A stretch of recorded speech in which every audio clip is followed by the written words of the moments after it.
you folks who did do the super chats. And so here we go. We'll jump into the show for tonight. We're going to do a little bit of free advertising on the front end for Don Bradley's The Lost 116 Pages, where he does his best sleuthing to try to figure out what's in there. We won't be tackling it from that perspective. We're going to go into some other ideas. I wanted to start off tonight, RFM, because I think we all felt this. Anybody who spent time in Mormon history, and we spend time in the church, and we sit through these Sunday school lessons, and these conversations every few years spark up, especially when we're doing the year on the Book of Mormon, where we talk about the lost 116 pages. And in that story, I think a lot of us go, something just doesn't feel right about this narrative of Martin taking the pages, God being upset with Joseph, and then God having to created a foreordained solution to the problem that doesn't quite unfold the way God thought it would. Yeah, and I've had a problem with this for a long time. And as with most problems that I've had with Mormonism, when I was an active and believing member, I tend to ignore the problems. I can identify them and not want to even deal with them, because I know if I go too far down that road, it's not going to be good. And this is one of those stories. It's one of those things where God went to a massive amount of trouble about 2,000 years ago in order to take care of a problem that happened in 1828 that could have been corrected in 1828 with just a little bit of tweaking. So why does he have to go and recreate the wheel 2,000 years ago to take care of a problem in 1828 that all he had to do was just tweak it in 1828 and the problem would have been solved? And by tweak it, we've got a few great cartoons that you found that are coming up. Yeah. But these will give examples of things that could have been done, like saying to Joseph, no, don't give him the pages. He's going to lose them. Yeah, he could have been warned ahead of time. And yeah, so we're going to go into some of the story and the clunkiness of it. And I think and we'll get to this in a moment, but I think if you take a moment and see this story through the experience of Joseph Smith, suddenly everything starts to make sense. So let's warm up the audience with the actual narrative. Hey, Bill, can yes. I restate that? Because I think it came to my mind a little more clearly thereafter I was done speaking, as is often the case. Please. It is as if God had absolute 2020 foresight 2,000 years ago as to what was going to happen in 1828 with the lost 116 pages. He knew totally what was going to go on. And that's why he had the small plates added, right? With Mormon. But in 1828, when the thing is actually going down, God can't see anything in the future. He can't see 5 seconds in the future. He doesn't even know that the pages are going to get lost. He knows it 2,000 years before, but not in 1828 when it matters. Yeah, he sort of, again, the story is that he tells Joseph no twice, only to give him a yes in the end. And the yes is with the caveat that Martin promised to only show them to a certain group of people. But it seems like God knows there's a risk of a thing happening, but God doesn't know for sure the thing is going to happen, almost as if God is Joseph Smith, because it's Joseph Smith has the worst fear of what might happen, but doesn't know for sure what will happen. Almost as if God's foreknowledge is limited to Joseph Smith's foreknowledge. Yeah, and that will happen several times tonight. So with that, let's go into the story. When Joseph gets the gold plates from Moroni and begins the translation, Emma is a scribe for a small part of it here or there. We'll get to some of that tonight. But the primary scribe in the beginning is Martin Harris. Harris is a wealthy farmer. He is, I think, in his 40s, whereas Joseph is either in his early 20s, if I'm not mistaken. And so about twice the age of Joseph Smith. And Martin is the scribe for the 116 pages. By the way, thank you, Brian S., for the $20. Martin then goes to Joseph after pretty much the completion of the 116 pages. The reason I say that is that the final part of the Words of Mormon, most scholars today believe actually is the ending of the Book of Lehi, which is kind of a cool little data point. So Martin after he finishes these 116 pages, he wants to take these home and show his wife, who's been nagging at him. and he wants to show them to a few other people. And Joseph claims that God says no twice. Martin asks a third time. Joseph says yes, with the caveat that you need to promise to only show them to your wife and then these 2 or 3 other people. Martin apparently agrees to that. And That was Joseph. I'm sorry, that one right there. That's Joseph telling Martin Harris, "Don't screw me over on this one, Martin." Yeah, shaking his finger. Don't you dare, Mr. Harris. And then here is Martin. That is not Joseph Smith on the right. This is Martin Harris showing the 116 pages carelessly. Look at them all scattered on the table, but showing them to Lucy Harris there on the side, who's got a little bit of a stern look on her face. And then a couple of gentlemen. I think one of these is maybe Martin's brother-in-law or his brother. But the idea is that Martin showed them to more people than he promised to, and hence put them in jeopardy, which means that when Martin went to go get them to return them to the prophet Joseph Smith, he could not find them. Here is Martin with the oh shit look on his face. Haven't we all had that feeling before sometime in our lives? I've had that look on my face at least a dozen times in my life. Sometimes things just don't go right. So I want to get back here as we start to jump into the data. What would happen if we talk about this story and every one of you start with some assumptions? Number one, that Joseph Smith is the author of the Book of Mormon with no divine help. In other words, it's some sort of fraudulent creation of pseudepigrapha, not God telling Joseph what to do and what to write. Number two, a significant part of the Book of Mormon is created out of Joseph Smith's mind without a written script, or if there is a script, that script is destroyed after each session of the dictation. In other words, when he gets done with the 116 pages, he either has created that entirely out of his mind, or if he did have any sort of thing written down, that would be like the full telling of the 116 pages, not just like a few Cliff's notes and then him forming the rest out of his head. If the majority of the 116 pages of the Book of Mormon, the Book of Lehi, if it is written down somewhere, that it's destroyed once the translation of that 116 pages is complete. And number three, that anytime God acts or puts his 2 cents into the situation, if you would consider recognizing that God is actually representative of Joseph Smith's own consciousness. And with that, I'll ask the first question, which is, if you were Joseph Smith, what would your initial reaction to learning the 116 pages are missing? Again, you've got this big project that you have in mind to do. You are a fifth of the way through it, a sixth of the way through it. And Martin Harris loses everything you've done up to this moment.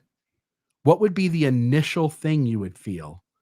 And do you want to say anything here, RFM, before I move on to what that is?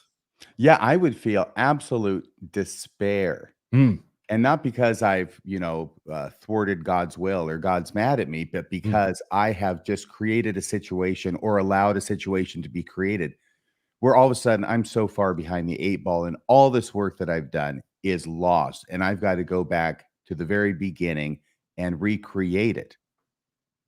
Yeah. And you can see other people are feeling the exact same thing. And so if we go to the next slide here, that's exactly what happens. So what happens when Martin Harris loses the 116 pages? First, Joseph Smith feels despair and thinks the entire project is blown up. I want to also note, it will come into play here as we go. When Martin Harris is losing those 116 pages, another dramatic event is happening at the same time, which is that Emma and Joseph have just lost their child. I think if I remember the story right, the baby is born and lives a few hours and dies. Yeah, and I think maybe it had birth defects or something, but there was some, So very much deformed. Yep. And so it says that the following day, Harris was dragged into the Smith family home in distress and without the pages. Smith urged Harris to search the house again, but Harris told him he had already ripped open the beds and the pillows. Smith moaned, Oh my God, all is lost. All is lost. What shall I do? I have sinned. It is I who tempted the wrath of God. And so we see the initial reaction is despair. It is a sense of loss. It is that the whole project has gone up in flames. And I think that's the natural reaction all of us would feel if we were Joseph Smith. So, by the way, the greatest lost item finder Hmm. in all of Palmyra. Joseph Smith should have contacted this person. There's a person in Palmyra who was known to find lost objects, you're saying, Bill? Yes, and if he walked up to the mirror in his home, he would have seen him right in the eyes, and he could have. This is the guy who can put a rock in a hat Hmm. and find lost items. And here's a moment where something is lost, and he doesn't even think to put the rock in the hat to find it. Why? What makes this situation different than other situations? And it might be this one he didn't see coming, and it's out of his control. The next question here is Like having the perfect please. superpower for a situation, but not using it. It'd be like Clark Kent fighting the evil bad guy and not even knowing to go in the phone booth and change into Superman. Yeah. Why would that happen? I don't know. Why would that happen? Once Joseph Smith has a moment to think about it, what would be his next response? And at this point, it's going, I think, naturally, the next thing, once you get past the despair, the next thing is you're going to be angry and frustrated. And that seems like the very natural thing to feel. And that's exactly what happens. So what happens when Martin Harris loses the 116 pages? God is disappointed in Joseph, aka Joseph Smith is disappointed in himself. Doctrine and Covenants, section 3. Yet you should have been faithful, and he would have extended his arm and supported you against all the fiery darts of the adversary. And he would have been with you in every time of trouble. So here is God expressing frustration in Joseph Smith. And then he talks about the wickedness of Martin. Do you want to read this one, RFM? Yes, verse 12 there. Thou deliveredst up that which was sacred into the hands of a wicked man. That Martin Harris, he's a wicked man. God is not happy with him. Who has set at naught the counsels of God and has broken the most sacred promises which were made before God, and has depended upon his own judgment and boasted in his own wisdom. Yeah, so now he's letting again, Martin is the scribe for this section, if I'm not mistaken. There really isn't anybody else around. Oliver Cowdery has not entered the picture yet, and Emma only plays such a small role in all of this. This is almost certainly with Martin Harris as the scribe. So if God is condemning Martin, Martin is sitting here and writing down the words and hearing it firsthand, which would be a ton of shame towards Martin Harris. And then Lucy Macksmith records. Bill, on the last yes. one, excuse me. I can understand why Joseph Smith would recognize that he's to blame, because he ultimately is the one who gave the pages to Martin Harris, right? But you can't avoid, if you're Joseph Smith, I don't think he could avoid blaming Martin Harris for doing this, right? Yeah. But he's going to blame himself a little bit and saying, why didn't I just say no? Why didn't I just say no means no? And it sounds like God is saying kind of the same thing here, or God should be saying the same thing. He's blaming Martin Harris, but when he's pointing that one finger from heaven at Martin Harris, he's got 3 divine fingers pointed right back at himself, saying, it's your fault, God. Why didn't you just say no? And no means no. You're not getting the pages, Martin. Yeah, and there's also a sense of like, shame on him for losing them, and shame on me for trusting him to not lose them, Yes. Which again seems very natural. Again, I don't think we're to any point yet where you would want to take a leap and go, that couldn't be God talking. I think up to this point could certainly be God speaking still. If only we had a divinity that could see the future. Right. If only somebody could see around corners. Yes. Like God.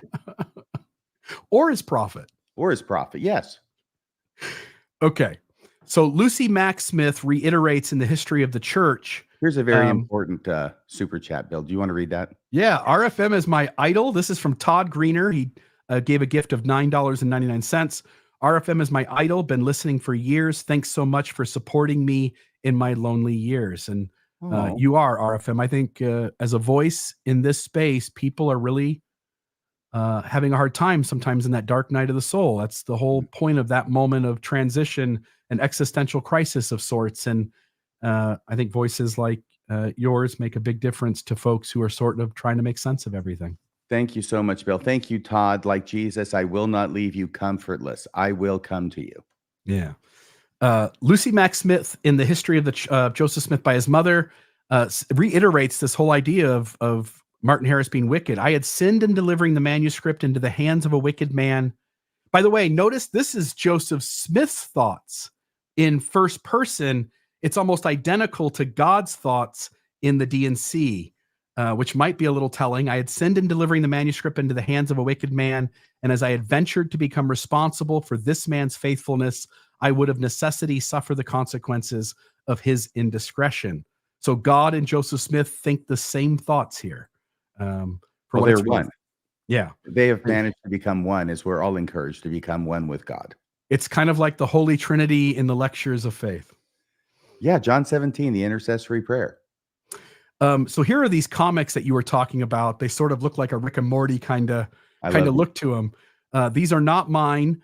I don't know who these came from, but they sort of show why all of us are a little uncomfortable when we hear the story of the lost 116 pages, because the story just doesn't feel right. There feels like there are other ways, as you pointed out, RFM, there are other ways that Joseph could have easily solved the problem, and yet he doesn't. So the first one here, Joseph, don't you dare let Martin Harris take the 116 manuscript pages. His wife will steal them and make a fool of you. Oh, and just wait until I show up again in a few years. You won't believe what I'm going to ask you to do. So the whole point is, if an angel comes with a flaming sword and says, Joseph, get your ass in the ring and start doing some polygamy, sure as hell, somebody could have showed up and said, hey, not just a little bit of an uncomfortable feeling and don't do it. It could go wrong, but hey, don't do it. They're going to get taken. And this whole thing with Martin Harris is going to blow up. You're going to cause a major wrench in the production of the Book of Mormon. Yeah, I think the fundamental problem here is that people are not supposed to be able to pull the wool over God's eyes. Yeah. And sort of does, huh? Mm-hmm. Next one here. You want to read this one, RFM? Yes, and here's an angel, sans flaming sword, saying to Joseph, here are the 116 pages you carelessly gave to Martin Harris. His wife is a real piece of work. I grabbed them when she wasn't looking. Maybe we need to find a different scribe. And by the way, this also is placed in other parts of church history. If you remember right, the Sally Chase and the other treasure diggers are using Sally Chase, and she's using her stone to then find where the plates are, and they come and know that they're underneath the hearth. And God, or Joseph Smith, looks into his seer stone and informs his audience. I don't know who that is, his family, is, Josiah Stoll, whoever. He informs his audience that don't worry, God has moved them. And so it is within the realm of church history for the angel to simply go grab the 116 pages and bring them back to Joseph wherever they got lost at. Yeah. I mean, we're dealing with God and his angels. Yeah. Nothing should be too difficult for them. And in fact, these seem to be kind of straightforward, basic solutions. Yeah.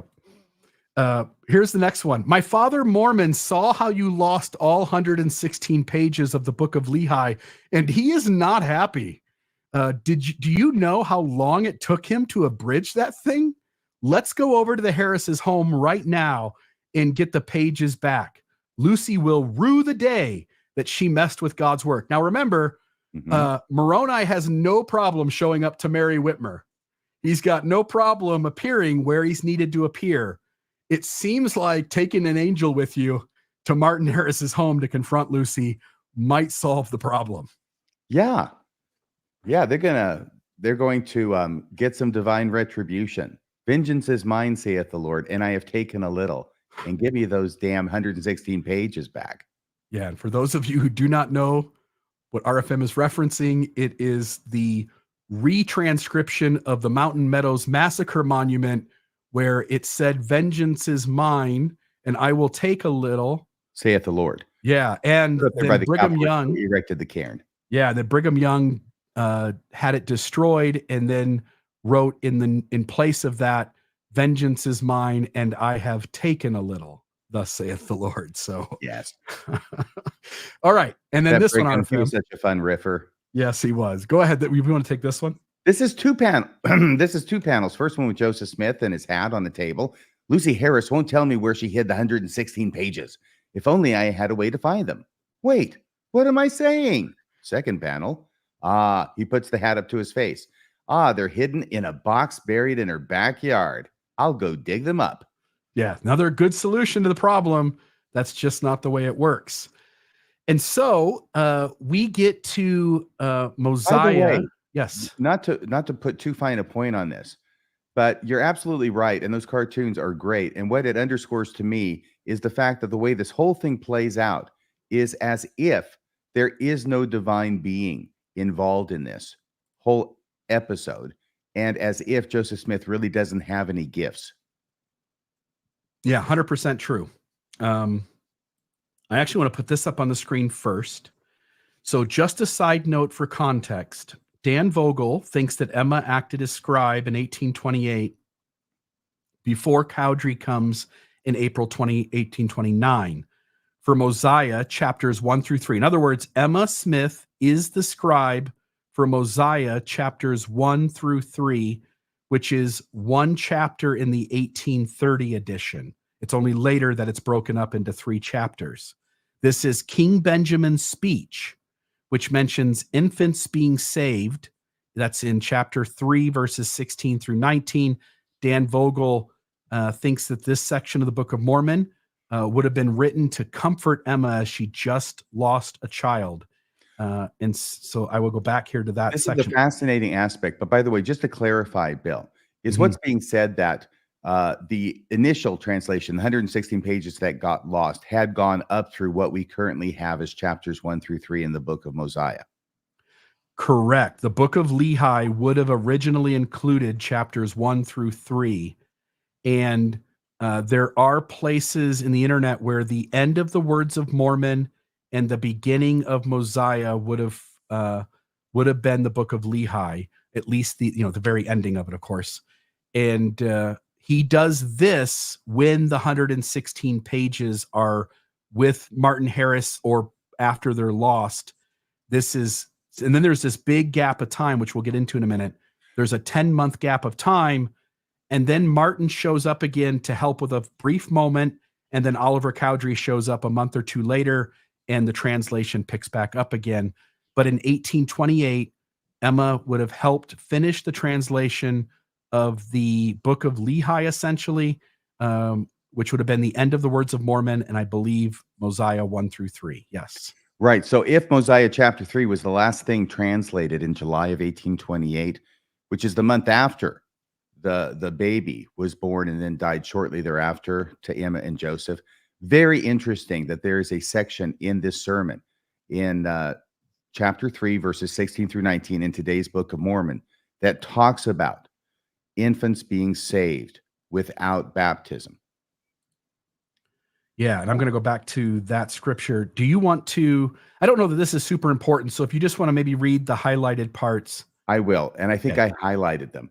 But basically, it's Mosiah 3:16, and it talks about, even so the blood of Christ atoneth for their sins. It says, even if it were possible that little children could sin, they could not be saved. But I say unto you, they are blessed, for behold, as in Adam or by nature they fall, even so the blood of Christ atoneth for their sins being the little children's sins.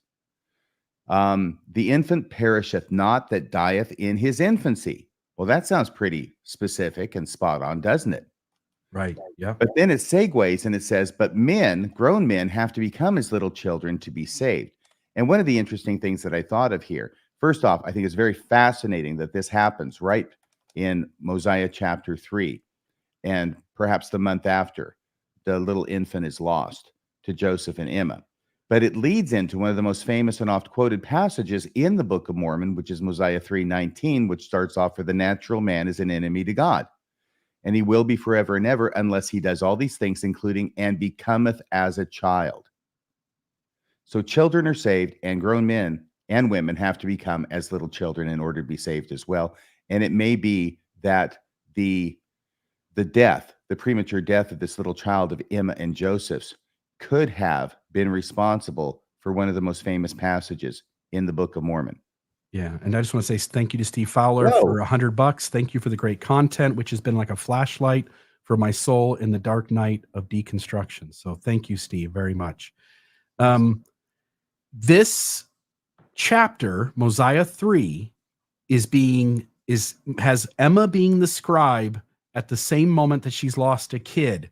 There are things we can gather from this. Again, not really part of this episode, but I'll just say it's one piece of evidence among a whole bunch of other pieces of evidence that indicate that Joseph definitely has at least some serious degree of creative power when he is creating the Book of Mormon. If you think it's the Spalding manuscript, you would have to make room. If you accept this and some other things that we go over tonight, you would have to accept that Joseph has creative control to some extent and can on the fly adapt the Book of Mormon to his needs.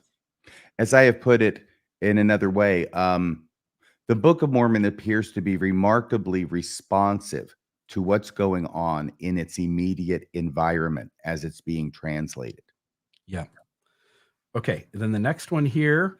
If you are Joseph Smith and the 116 pages are lost, again, at this point, what are you thinking? And I think it's these. It's number one, I can't retranslate the 116 pages without contradicting myself if they happen to resurface later. I also can't present a completed project without certain narrative components that were in those 116 pages. The big glaring one is how the Israelites get to the Americas. Number three, the 116 pages might have been misplaced. They might turn back up, but they also might have been destroyed and hence need to be replaced, or worst case scenario, someone skeptical might be holding on to them, waiting for my next move. Therefore, I need to save my place, buy myself time in hopes that the pages resurface, and I can simply place the 116 pages back at the beginning. And I need to also plan for the possibility that someone with ulterior motives is holding the 116 pages, waiting for my next move if they don't turn up. By the way, I think that's the most rational, intelligent, wise thing to do. If Martin Harris has lost your 116 pages, and we'll show as we go forward, Joseph doesn't know what happened to them. He doesn't trust Martin. He doesn't trust whether they're going to turn up or not. He doesn't know if they're just lost. He doesn't know if they're destroyed. He doesn't know if somebody's holding on to them. And he has to act going forward, taking into account all of this. And knowing that, the highlighted part there that I just read, that seems like if this was my problem, and I sat and thought through the problem and all the permutations of it, this is how I would think and how I would approach the issue as well. The countless permutations even. Yeah. But yes, you've got to figure out what is the worst case scenario, and then you've got to prepare for that. And if the best case scenario happens, you want to leave room for that too. Right. So you got to come up with something that's going to cover the worst case scenario and isn't going to blow up if the worst case scenario never arises. Yeah. So we already read that one. One last try to pressure Martin to turn in the lost pages. This is really, really interesting to me. Sort of like the part about the little children are saved without baptism. Yeah. So Benjamin stops preaching. If you go to Mosiah chapter 327, King Benjamin closes out his sermon. And that's in 1828 when Emma is the scribe. Then in March of 1829, Martin Harris is in town. Sorry, I've got a capital A there in Martin, but Martin Harris is in town, and two things happen. Joseph Smith uses Martin Harris as the scribe. And again, we don't know all of this for certain. I will only say that Dan Vogel says the best evidence indicates that what I'm about to say is true. D&C section 5 and Mosiah chapter 4 are both done almost simultaneously by Joseph Smith, with Martin Harris acting as the scribe for both of them. Benjamin stops preaching in Mosiah 3:27, then suddenly he starts preaching again. In chapter 4, 10 months later, King Benjamin has more to say. And he says something to the effect, and we'll put the scripture up on the screen. I've got it right here in my triple combination, Mr. Real. Yeah, he says, those who borrow something should return it, lest they sin and cause the lender to sin also. That's Mosiah 4:28. Yes. Yeah. And then Dan Vogel believes that this chapter dictated by Harris. And then if we go to D&C 5, and if this be the case, behold, I say unto thee, Joseph, when thou hast translated a few more pages, thou shalt stop for a season, even until I command thee, thou mayest translate again. Okay. So first off, if Joseph Smith is using Mosiah chapter 4 to shame Martin Harris into returning the pages, it's also a clear indication that God doesn't know what the hell happened to them, and he's throwing darts against the wall, because Martin is either the bad guy or he's not, and God should know which one it is. Joseph also doesn't know which one it is. So what happens here is D&C 5 happens first. We're going to translate a few more pages, Martin. Then we're going to take a break, and then we'll start picking up the translation again. Then Mosiah chapter 4 happens, where God's voice at the end of King Benjamin's picking back up and giving another portion of his sermon ends that sermon by saying this counsel to the readers, which Martin's the scribe. If anybody's getting hit in the face by these words, it's Martin Harris, that the borrower should return the things they borrow, lest the lender should sin as well. And I only want to note that the church agrees that this is Martin Harris. Revelation, March 1829. Revelation, featured version copy is in the handwriting of Oliver Cowdery. But notice below, this revelation, which promised Martin Harris he would see the gold plates if he humbled himself, was given to Joseph and Martin in Harmony, Pennsylvania in March 1829. So the church also agrees with Dan Vogel that Martin is the scribe for this. I've got Mosiah here, 428. RFM, go ahead.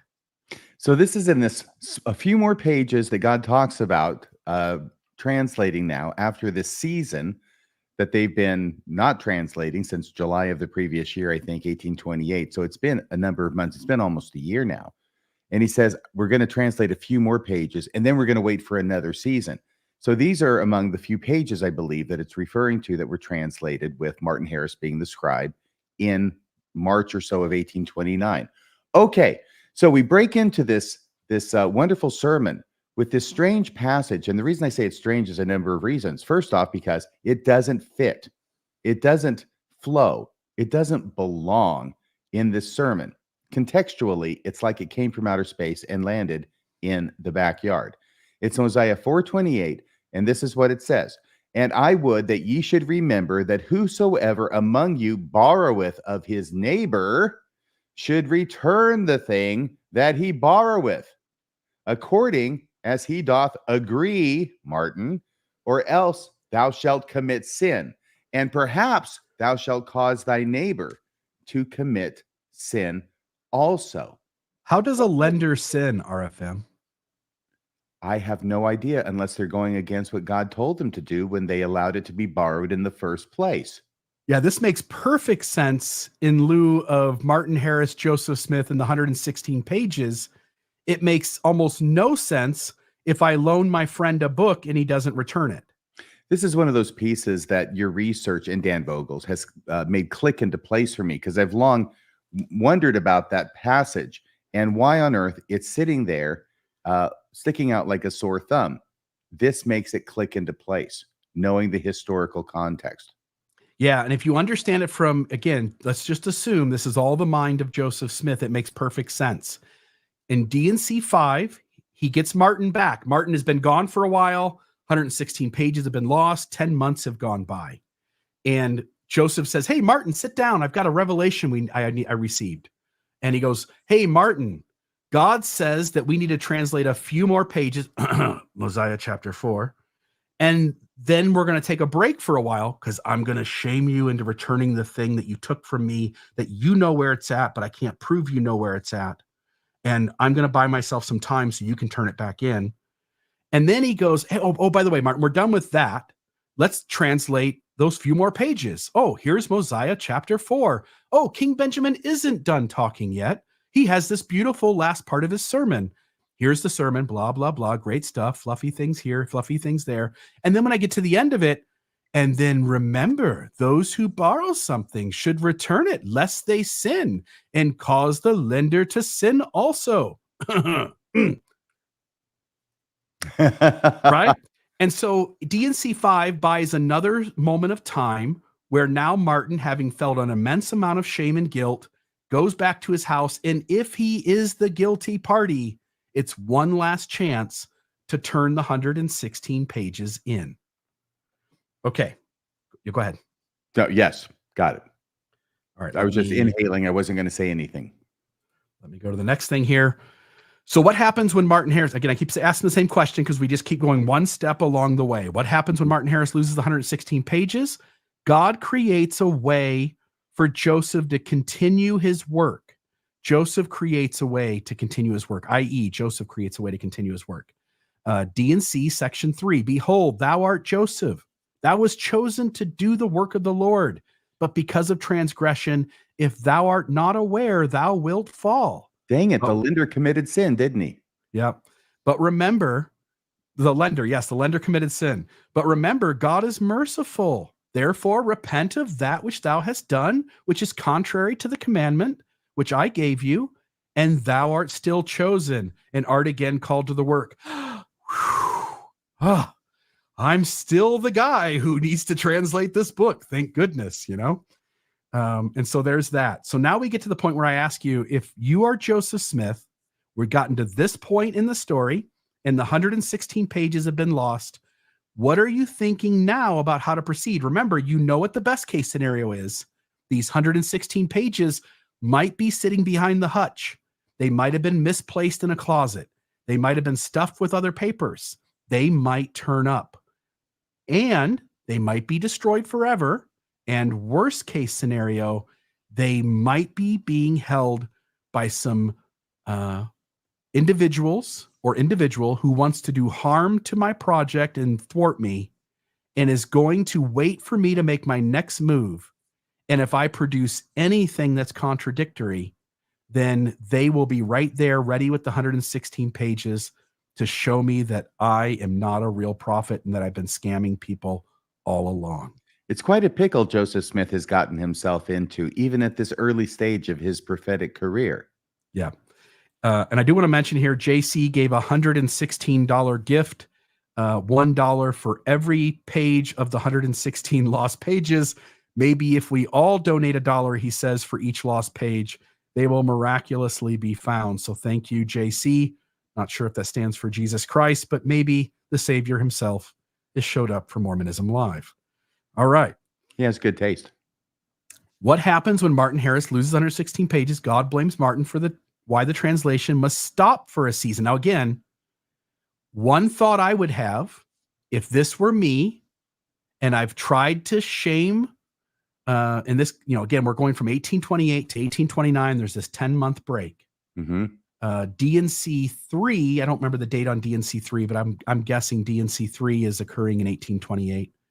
I think so. I've got my Triple Com here. I think I mentioned it. Let me look it up while you go on. Yeah, look at that and see if you've got a date there for it. So the 116 pages are lost.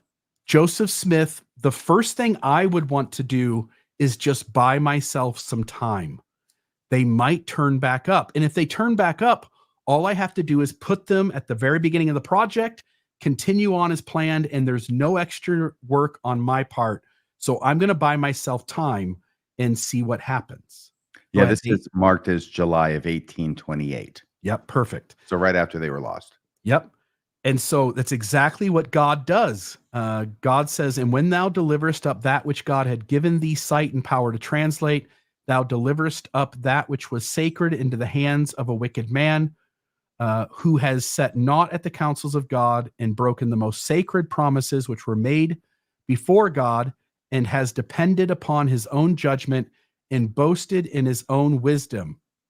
And then at the verse 14, and this is the reason. By the way, it's not the reason because you made it up and you're waiting for these things to maybe turn up or to see if you can stall and see what other solutions you can come up with and give you some time to think it over. Rather, it's because of this wicked person named Martin Harris who's listening to you as you dictate section 3, and he gets to feel all the shame and guilt of having thwarted your project and thrown a wrench in the whole operation, and says, and this is the reason that thou hast lost thy privileges for a season.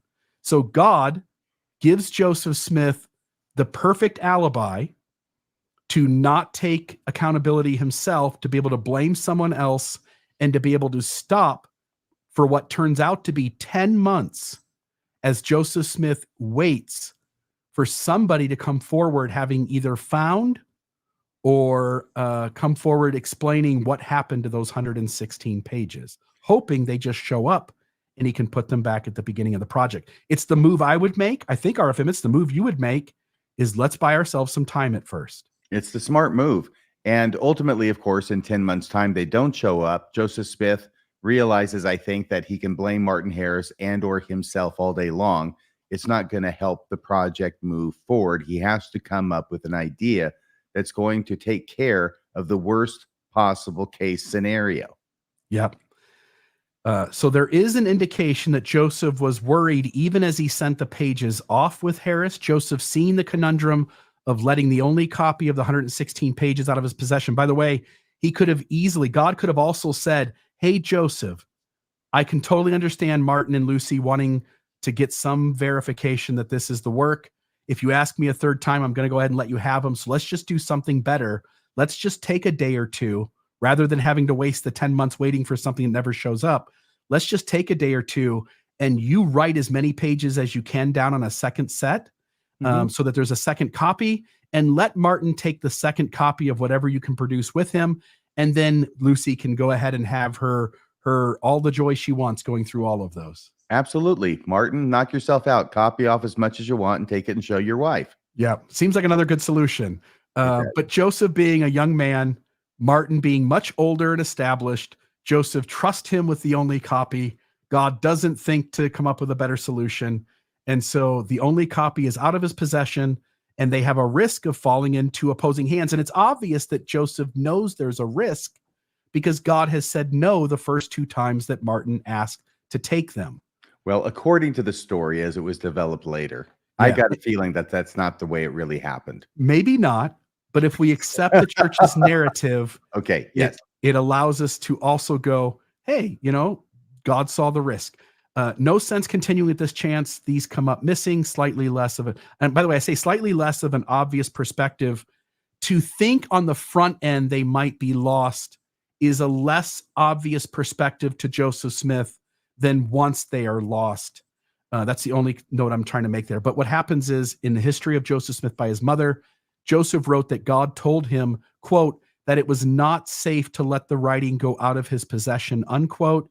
And also, Moroni came and took the Urim and Thummim away right after Martin left with the pages. And in D&C 10:2 confirms that Joseph lost his gift to translate at the same time.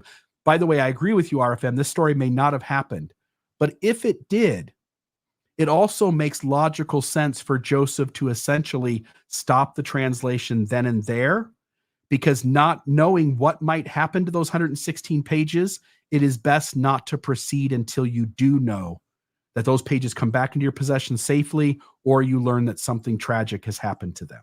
Right. And we understand Joseph Smith is young. Martin Harris is twice his age. He's established. He's wealthy. Joseph Smith has to ingratiate himself with Martin Harris because Martin Harris is the one who's going to be mortgaging his farm to finance the publication of the Book of Mormon. Joseph Smith doesn't know anybody else who's got money like this. So Martin Harris has a certain amount of power that what he requests, Joseph Smith kind of has to do. But even with all that in mind, I have to look at Dan Vogel's comment in the live chat, which was a while back, where he said, "Who asks God anything 3 times?" Yeah, not me. I don't even believe in God. And if God showed up and I asked him something and he said, no, Bill Reel, Are I'm you gonna going, ask him again? shit, that's it. No, I'm done. No. You got it. Unless he asked me to kill my son, take him up on the mountain and kill him, then I would ask again. And then I'd probably enter myself into a hospital before actually carrying out God's will and wishes. One of the significant mileposts on my road to apostasy, Bill, was entertaining the question of whether Abraham actually passed the test that God set for him in the Old Testament. No, I think he failed miserably, didn't he? And God said, whoa, I was just kidding. Here's a ewe lamb. Don't do that. I didn't think the guy do it. Geez, I was just kidding around. Yeah.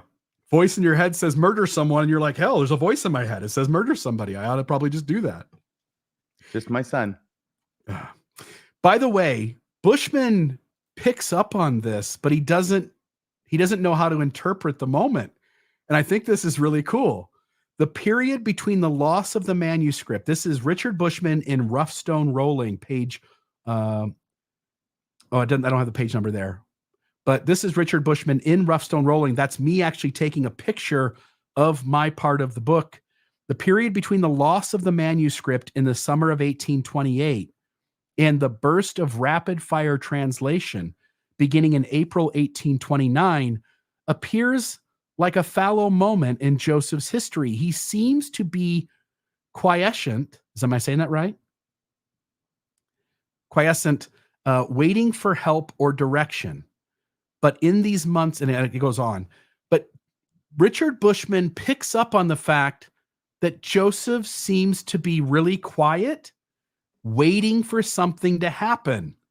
What he's waiting for, once you see it, you can't unsee it. What he's waiting for is those damn 116 pages to turn back up because it solves the problem. And Martin doesn't think that, he didn't do anything with them. He's promising Joseph it wasn't him. He can't quite figure out. He's tore his house apart. These damn pages have to turn up. There was a lot of work that went into those. Can I just say in passing, and having read this wonderful book, Joseph Smith, Rough Stone Rolling, a couple of times, it's my impression that Richard Bushman is a master of not interpreting certain periods in church history that he doesn't want to interpret. Yeah, no, totally. He covers the same ground that Fawn Brody does with a little less extrapolation. Yeah, he's just sort of very fuzzy there. It could have been this, it could have been something else, but let's go on to the next thing. Yeah. I think Richard would agree, though. Now, he's a faithful Latter-day Saint to some degree. He's a faithful Latter-day Saint, much more nuanced, and certainly knows the problems and knows that on some level the dominant narrative isn't true. But I think if I said, Richard, wouldn't it make perfect sense that this moment in Joseph Smith's life could be understood most rationally as Joseph waiting for the 116 pages to turn up? And I have a hunch that Richard Bushman might agree with that. So here we go. 10 months go by. The 116 pages haven't turned up.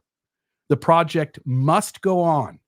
What is the smartest way to proceed? Well, one, your solution must account for the fact that you are completely unable to reproduce the original 116 pages without contradicting those 116 pages if by chance they do in fact resurface.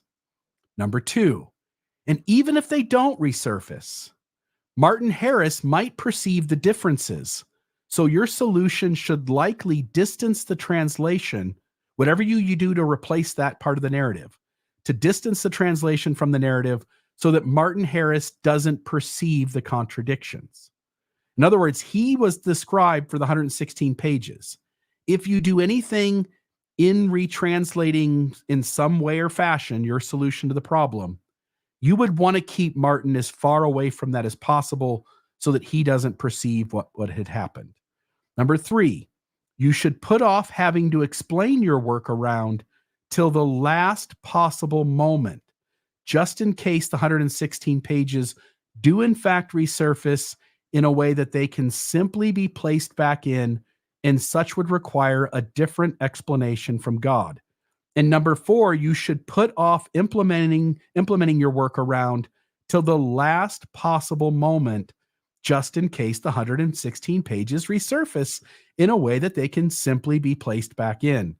And these are the parts of the story that seem clunky to somebody who's seeing through the lens of a faithful view. But once you start to see that Joseph does exactly this is the most rational, logical way to proceed through the problem. And it's exactly what Joseph does each step along the way. So actually, there's a bit of a, I won't say awe, but at least respect that you're demonstrating or indicating for Joseph Smith's thought process here and the way he worked it out. Joseph Smith is no idiot. He is, I think, a deeply intelligent person, and he works through the problem exactly how a rational, logical, intelligent human being would work through it. And even though the solution he comes up with, I think, is problematic to say the least, I think it's the only way I can think of that you could work around this problem. Yep. As clunky as it feels to the believing mindset. And I think the post-Mormon is still guilty of granting the believer mindset. What I mean by that is, you know, that Joseph is the creator of the Book of Mormon, the post-Mormon does, the person who's deconstructed. But when you look at this story and this problem, you're still seeing it being critical of the believing version of the narrative.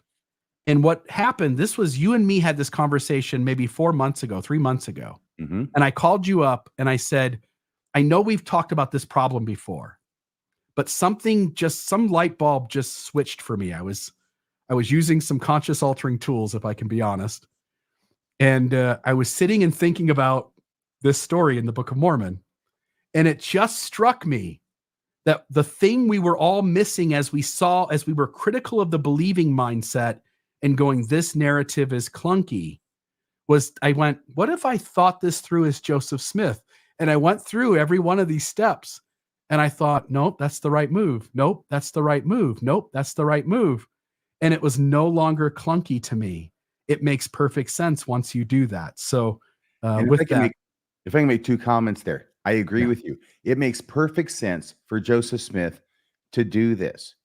If God is not involved, if Joseph Smith has no charismatic gifts, and if there's no angel Moroni to do some, wet work on Lucy Harris, it makes perfect sense.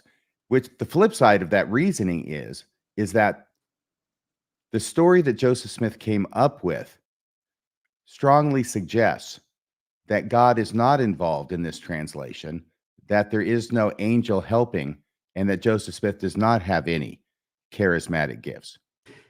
And the 116 pages aren't written down somewhere as a draft that Joseph Smith was simply rereading to Martin as a translation, that this was coming out at least in part, and almost assuredly large part, if not all, completely out of the mind of Joseph Smith, rather than, say, the Spalding manuscript. If there were any notes or manuscript that Joseph Smith was using, of course he's going to destroy those as soon as he doesn't need them anymore, because that's the evidence that you don't want anybody to find that this is a fraud, that you're not really translating anything. So you get rid of those at your first opportunity in the terminology of magicians, so that at the end of the trick, you're clean. Yes. And there's nothing that they can examine that's going to reveal the trick. They could do a full cavity search on you. There's nothing to be found. You are clean. The magic's over. The gimmick is gotten rid of. Nothing hidden in your female pocket. Yes. Here we go. All right. So number 1 thing, you're going to distance Martin from the work. Doctrine and Covenants, section 10. Now, behold, I say unto you that because you delivered up those writings which you had power given unto you to translate by the means of the Urim and Thummim into the hands of a wicked man. Again, Martin made an innocent mistake, and he finances the Book of Mormon, $3,000 for 5,000 copies, if I'm not mistaken, somewhere in the range of 75 cents each. And or $3,000 for 5,000 copies. That's what I said, I think. But maybe I'll be watching the replay tonight when I review the live. That's okay. Yeah, that's okay. So my point being is that God is just adamant in multiple places of calling Martin Harris a wicked man. Yet Martin finances the Book of Mormon. Yes. He seems like a good guy. Yes. And he's allowed to be a witness, one of the three witnesses, which isn't very fitting for a wicked man who never should have been trusted with 116 pages. And he's still feeling so bad about the whole thing that he can't even see the vision with the other two witnesses the first go around. Yeah. If you see this through the eyes of Joseph Smith continually going, Martin Harris, you son of a bitch, then it makes a whole lot more sense. So then it goes, behold, they have sought to destroy you. Yea, even the man in whom you have trusted has sought to destroy you. Again, there's a part of Joseph Smith that thinks Martin Harris is the culprit and is the one holding. This is the same guy who switched out the seer stones to see if he could catch Joseph Smith faking the ability to translate. Joseph has good reason to think Martin is in on the effort to thwart him. Good point. Another cunning plan, by the way. Yes. So, and for this cause, I said that he is a wicked man, for he has sought to take away the things wherewith you have been entrusted, and he has also sought to destroy your gift. There is intention there. So, by the way, DNC 10, the scribe for this is Oliver Cowdery. And so Joseph Smith, when Oliver Cowdery shows up in April 18, he takes on Oliver Cowdery as a new scribe. You do not want Martin Harris close to this project any longer, because as you decide how to solve this problem, you do not want someone who knows what the 116 pages has said, remembered any part of it, and can point out any contradiction when this translation occurs later on. So there's that. You got to beat him up with the other hand, but with the other hand, you got to hold him close because you still need his money. Yes. So repent, Martin, and you can still be a part of this project. All right. So what is the date the translation begins? Cowdery begins as a scribe on the 7th of April, 1829. Because of this, the Joseph Smith papers and the church want DNC 10 to have taken place just before the translation resumes. Again, this is the beginning of the solution. And so the church would like DNC 10 to take place in March of 1829. But that's not what happens. The original Book of Commandments and the best evidence, Dan Vogel can speak up to that in the live chat, points to DNC 10 coming in April of 1829. Yes. I'll just correct you mildly and say that the church's heading in section 10 gives the date of section 10 as the summer of 1828. Yeah, they say that parts of it could have been received as early as 1828. Again, the church would like God pointing to the solution to the problem when the problem happens. But what really happens is that Joseph Smith does not want to say anything about the solution because he may not need the solution if the 116 pages turn up. So for the human author with no divine help, what makes the most logical sense is to kick the can of the solution, both stating what it will be and actually carrying it out till the absolute last moment before you need it. And that's what the evidence points to with the original Book of Commandments saying, May of 1829. So Dan Vogel says the best evidence places DNC 10 in May of 1829. There's Dan on the screen. DNC 10 is dated May 1829 in the Book of Commandments. By the way, this just so happens to be the moment where they have gotten through Mosiah priority, and they are now just moments before needing to actually implement the solution of coming up with the small plates of Nephi. Imagine if Joseph Smith announces the solution and then the 116 pages turn up. That would be another worst case scenario. Why is God planning something that was never needed? God should have just said, just wait a little longer. They're going to show up. God went through all the trouble to have Nephi write down another set of plates, a narrative that matches the exact timeline, the exact main data points of the book of Lehi. It sure as hell better be needed. Joseph waits to the last minute to tell people this solution. May of 1829, D&C 10. D&C 10, and you have lost your gift at the same time, and your mind became darkened. Again, sorry, I can't retranslate, guys. God took my gift away. I'm just waiting, hoping those 116 pages turn up. I don't even have the rock anymore. God took it back. I can't do anything. I'm giftless right now. I can't see anywhere around corners. I just have to work on the farm, and it's really sad. I wish I could do more, but God, I mean, like, it's him, not me. So nevertheless, it is now restored unto you again. Again, here it is. It's needed. It's May 1829. Therefore, see that you are faithful and continue on unto the finishing of the remainder of the work of translation as you have begun. RFM, you pointed this out. This is Heavenly Father, Joseph Smith, telling Joseph Smith, talking to himself, explaining that why Mosiah priori order is going to take place. Right. And this seems to be Exhibit A on the Mosiah priority, which is that when translation resumed, it starts with Mosiah and goes to the end, then circles back to the beginning of the Book of Mormon and up to Mosiah, basically. And because it says, continue on unto the finishing of the remainder of the work of translation as you have begun. That sounds like it's describing exactly the Mosiah priority. Yes. By the way, this is also the most intelligent, wise, smart move. The 116 pages still might show up. And even as D&C 10 starts to ambiguously talk about the solution, it is said in a way that would leave room that if the 116 pages showed up, you could explain that God also saw this coming.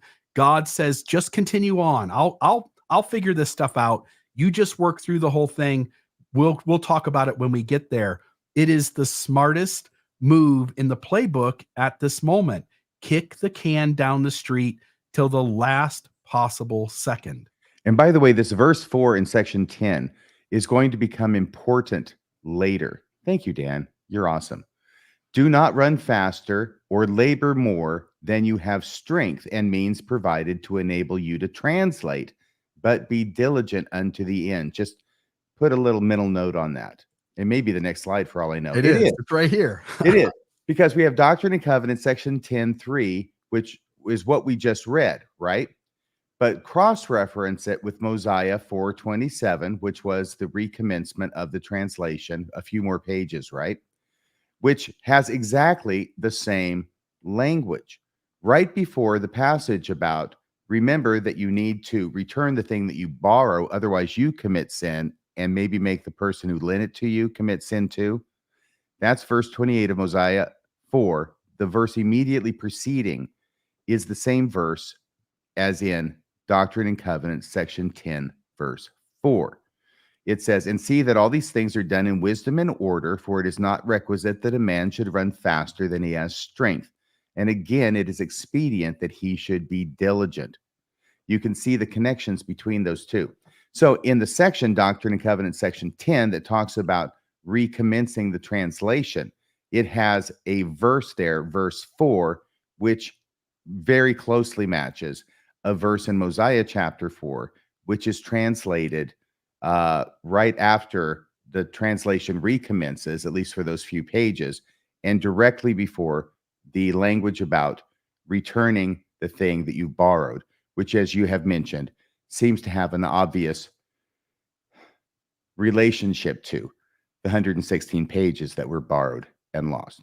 Yes. So Mosiah chapter 4 is dictated by Joseph Smith to Martin Harris in March of 1829.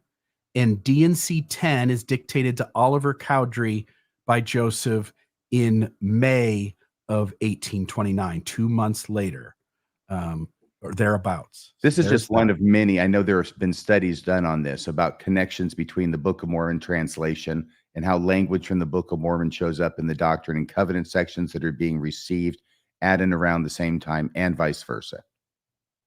Yep, entirely. So here we go. So section 10, revelation given to Joseph Smith, the prophet at Harmony, Pennsylvania, likely around April 29. No evidence for that.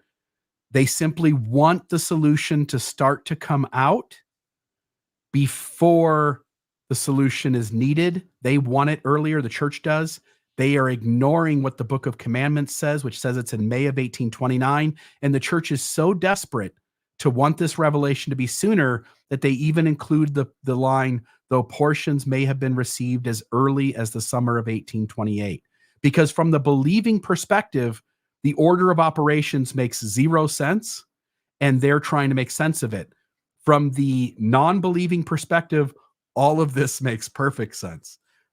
Okay, next, take steps to distance the new material going forward from possible ways in which it might contradict those missing pages. So RFM, you did an episode recently where you talked about the mystery of the Nephite kings. I'm wondering if you can briefly explain that. I'm sorry. I was, am I even muted? No, Nope, I'm you're not good. muted. Okay. I was busy doing some research because I was looking up on the computer the introduction to section 10 and finding it is exactly as you put it there on the slide, but it's different than the version that I have, even in my relatively recent triple combination, because it does not say that in my triple combination. I got this maybe 20 years ago. So they've changed that in the meantime to reflect. Do they give a date there? Yeah, all they say is the summer of 1828 here. All it says here is revelation given to Joseph Smith, the prophet at Harmony, Pennsylvania, in the summer of 1828, period. They want God solving the problem when the pages are lost. Meanwhile, what really happens is that Joseph doesn't go to solve the problem until just moments before it's necessary. Yeah. Okay. So what I was asking RFM is, I missed the question. that's okay. Again, in a logical, rational, intelligent world where Joseph Smith is trying to make the best move possible to protect himself against being exposed in this situation, he needs to take steps to distance the new material that's going to be on the small plates of Nephi from whatever was on those 116 pages in case they turn up and in case Martin Harris remembers what he was writing down in the dictation. So there are things about the small plates of Nephi which are weird. They don't fit. They don't belong. There are They're out of seams in the place. text. And one of those is an episode you did recently for Mormon Sunday School and Radio Free Mormon called The Mystery of the Nephite Kings. Can you explain that? Can you explain that situation? I actually did about 3, and on this same issue about the small plates and the difficulties that Joseph Smith found himself in with having to retranslate. One of the main things is that the time period when you get to the smaller characters in the small books, you got First Nephi, Second Nephi, Jacob, Enos, Jerem, Omni, right? You've got a host of characters that end up showing up for a brief period of time to write a little something and then pass it on to the next person. So there's a number of problems. First off is chronologically, which is that the number of people that they have there writing is nowhere near enough people to cover the time period that they are supposed to be covering with their little insertions in the Book of Mormon. It's like much longer than that. It's like 7 generations and 483 years. It's like that. Yeah, it was 7 generations. It's much too long a time period. It doesn't work. There are obviously, if this really happened, there are people who are scribes for the Book of Mormon, scribes, writing it down on the plates, who aren't mentioned, and there's a lot of them. The most glaring and easy to remember instance of this, though, is the 179 years between Lehi leaving Jerusalem and his son, Jacob's son, Enos, dying or being on the verge of dying. because we know that Jacob is born within 8 years of the time his dad leaves Jerusalem. So if we make it around 5 years, we make it 170 years just for to make it easy. Jacob has to be born.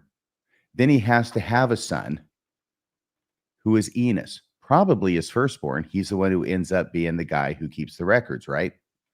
And yet, Enos lives until 170 years later. Okay. So what I'm saying is there's way too much time to account for this. If it's 170 years and I get born on year 1, and then I grow up and I have a kid, and it's probably my firstborn kid. So maybe I'm 20, 25, 30, 35, 40. Let's say I'm 40 years old when this kid is born. And then he's about to die. What? 170 minus 40 is 130 years. So 130 years after he's born, he's not even dead yet. He's just on the verge of dying. It doesn't make sense. The chronology is all goofed up. Joseph Smith was not paying a close enough attention to this. And I think part of it had to do with the fact he was finally getting toward the end of his translation, and he wanted to get done with it to the point where he wasn't paying enough attention to this. There's all sorts of problems like this.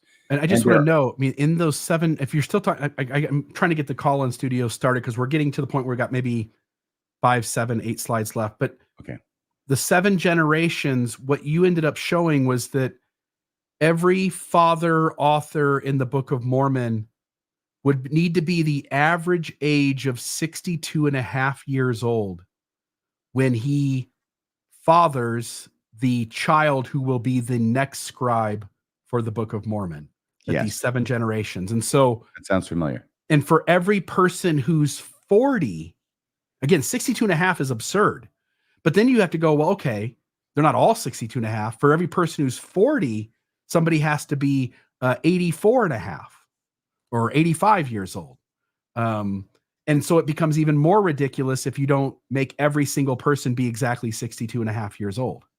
Yes, and there are other seams, such as the fact that in the small plates, in First Nephi or Second Nephi, I think it's First Nephi, where there's the 600-year prophecy that it is revealed, I think, to Lehi that Jesus is going to come, in other words, I believe his birth, 600 years after Lehi left Jerusalem. And it's mentioned once, it's even mentioned a second time, all in the small plates. But once you get past the small plates and into the regular Book of Mormon, the part that was translated first before you came around to the small plates that Joseph Smith did, when you get there, nobody appears to have any idea about this 600-year prophecy. Nobody references it. When Jesus finally comes, it's kind of up in the air as to when he's going to come. Nobody's saying, hey, remember this prophecy that Lehi gave, that Jesus would come 600 years after he left Jerusalem, and we've been keeping track. I mean, if the Nephites do anything, they keep track of the years. We know that.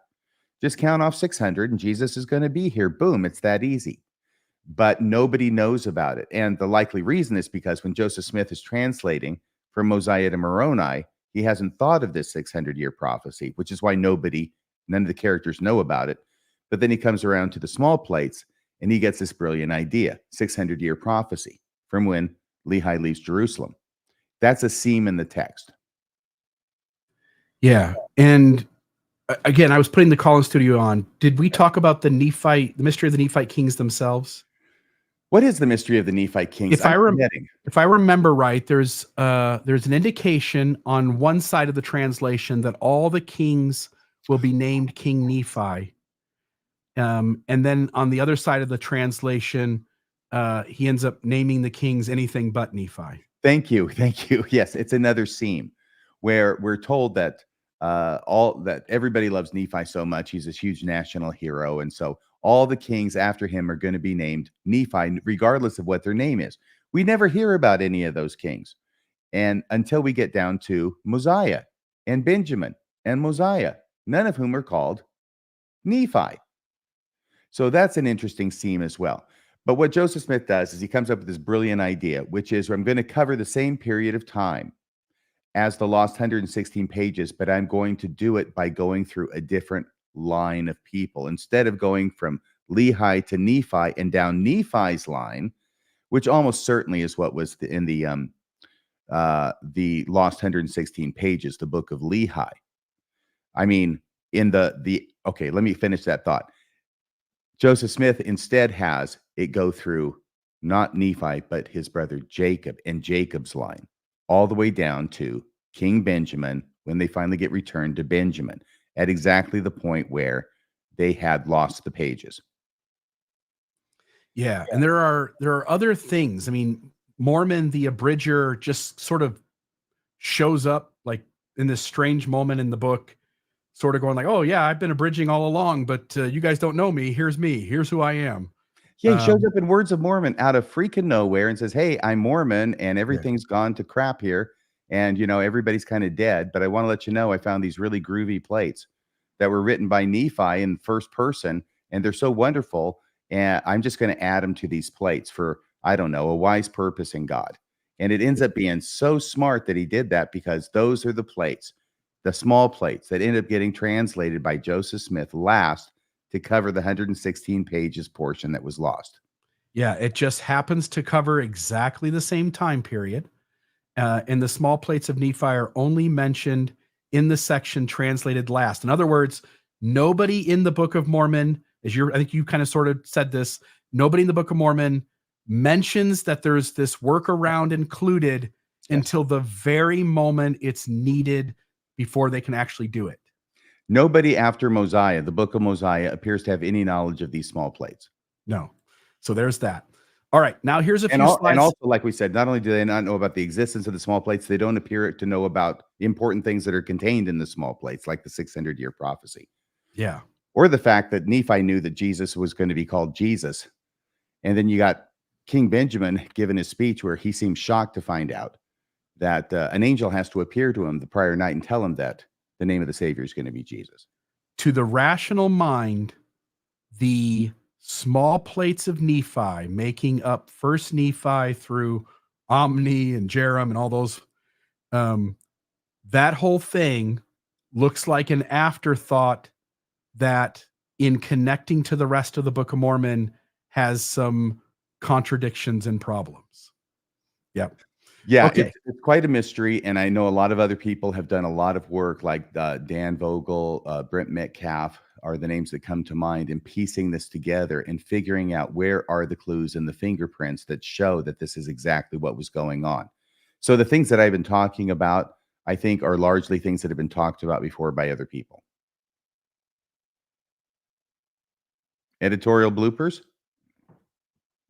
I'm having trouble hearing you. Sorry, yes, editorial bloopers is what one person called it. Okay, jumping into the last section of the episode, Joseph Smith can wait no longer. He has to address how he's going to handle replacing the crucial narrative components of the lost 116 pages, the time frame covered, how the Israelites get to the Americas, and other things as well.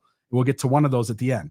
But first, he has to create an alternative explanation for why the original 116 pages might contradict his replacement, because they might show up.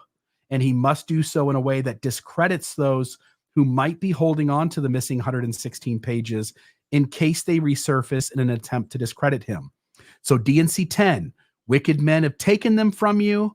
Satan hath put it into their hearts to alter the words which you have caused to be written. Again, what's Joseph Smith's worst fear?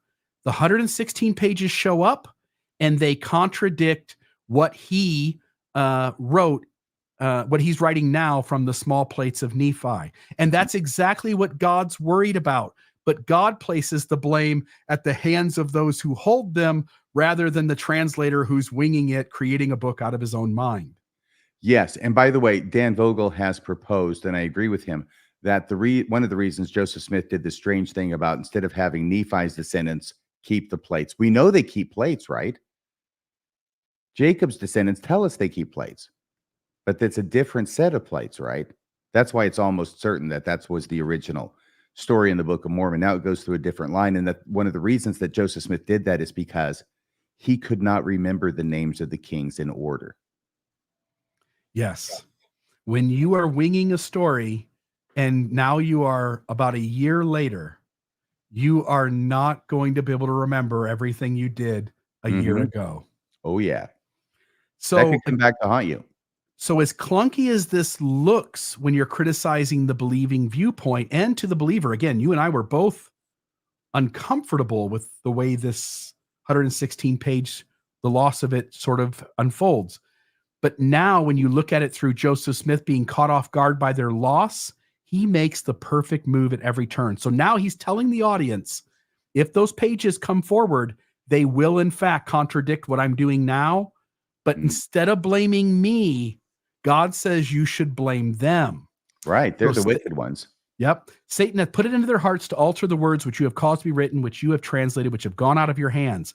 Because they have altered it. Again, this makes no sense, because if they alter it, it's going to be different paper, different handwriting, or if they make alterations on the existing document, it would be quite obvious with things scratched out and new words written over top of it. Yes. Altering it, even by 1830 standards, would be ridiculous. Mm-hmm. Okay. Because they have altered the words, they read contrary to that which you have translated and caused to be written. Joseph is showing his hand here. He's telling his audience what he is most afraid of. And on this wise, the devil hath sought to lay a cunning plan that they may destroy this work. Again, God is afraid of the worst case scenario, and he speaks of the worst case scenario as if it is the truth. And in reality, God seems unaware that the worst case scenario actually never happens. Right. And what Joseph Smith, as you have pointed out before, is revealing here is that he knows he cannot retranslate this word for word. Because frankly, if he could, he would have, and it would have been bloody brilliant. If he had retranslated this thing word for word, then they could bring forth their copy with all the hand scratches and all the markups, and everybody would laugh at them. Yeah. Yep. On this wise, the devil have sought to lay a cunning plan that he may destroy this work. Joseph's worried that the work will be destroyed by people showing up with the original 116 pages and it contradicting what he's about to do. And it also explains why he's deathly afraid, as you point out, of just trying to recreate the original 116 pages, winging it again, but not knowing exactly how to make up for the things that he's forgotten. God just doesn't know how to put his foot down. Yeah.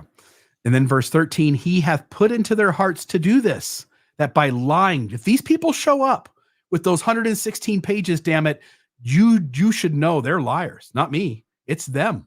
Those dirty scoundrels, you guys. You should look upon them with disdain. I'm the God's true prophet. I'm the one who's doing the true thing. But those people with those 116 pages, they're the baddies. Yeah, the prophet doth protest too much, methinks. Yes. They may say they have caught you in the words which you have pretended to translate. That's exactly what would happen if they showed up. Next, Joseph has to explain why he didn't just retranslate the missing 116 pages, and he has to suggest that anyone asking him to simply retranslate the Book of Lehi should feel shame for even asking him. He has put into their hearts to get thee to tempt the Lord thy God in asking to translate it over again. It's the most rational way to handle the problem if it's a true prophet, but it is anybody who asks him to solve the problem in the most rational, logical way, if you're believing, should feel shame. It's shame on them for tempting the Lord and asking to retranslate it over again. Behold, they say and think in their hearts, we will see if God hath given him power to translate. No. The believers are just going, we want those 116 pages, Joseph. Just retranslate them. So you alter their motives, you alter their intentions, and you make them feel shame for even asking the question. I could retranslate these same pages word for word, but then they would change them and show and pretend that I got it wrong. And if God giveth him power again, or if he translates again, or in other words, if he bringeth forth the same words, behold, we have the same with us, and we have altered them, as Arfin just said. Cue evil laughter. Mwah, yes. Therefore, they will not agree. Of course, the words will not agree. Joseph is acknowledging, I know if those 116 pages turn up, they will not agree with what I'm doing right now. And we will say that he has lied in his words and that he has no gift because he has lied in his words and he has no gift. and that he has no power. Of course he doesn't. Therefore, we will destroy him and also the work. Of course it will. That's what exactly would happen. Next, Joseph has to cast aspersions on those who possibly are holding on to the 116 pages, ready to pounce if Joseph creates a contradiction in his replacement text. So we talked about that. He said unto them, this is the very bottom. We can go up higher, but it's Satan hath great hold upon their hearts and stirreth them up unto iniquity, which is good. Again, these are actually the people who, if again, nobody's holding the pages, it doesn't make sense that they hold the pages. And then when Joseph produces the writing from the small plates of Nephi, they go, dang it, he's thwarted us. He got one step ahead of us. Let's now never bring them forward. That's ridiculous. They would bring them forward still. In other words, God is afraid of the worst case scenario, but something other than the worst case scenario actually happened. In other words, God has no freaking clue what the hell is going on here. By the way, due to the efforts of serious Mormon scholars like Dan Vogel and Brent Metcalf, in spite of the fact that those pages never came forward, Joseph Smith did manage to fit into the small plates translation a fistful of errors and contradictions. Yes, like the mysterious missing kings of Nephi. Yes, the Nephite kings. Okay, their hearts are corrupt, full of wickedness, abominations. They love darkness rather than light. All Joseph is doing here is building a predisposed opinion in the reader about those culprits who are going to bring these 116 pages forward. You'd almost call it a divine ad hominem. Yes, they love darkness rather than light. Their deeds are evil. Satan stirreth them up. He may lead their souls to destruction. It shall turn to their shame and condemnation. Yet he stirreth up their hearts to anger against this work. He saith unto them, deceive and lie and wait to catch.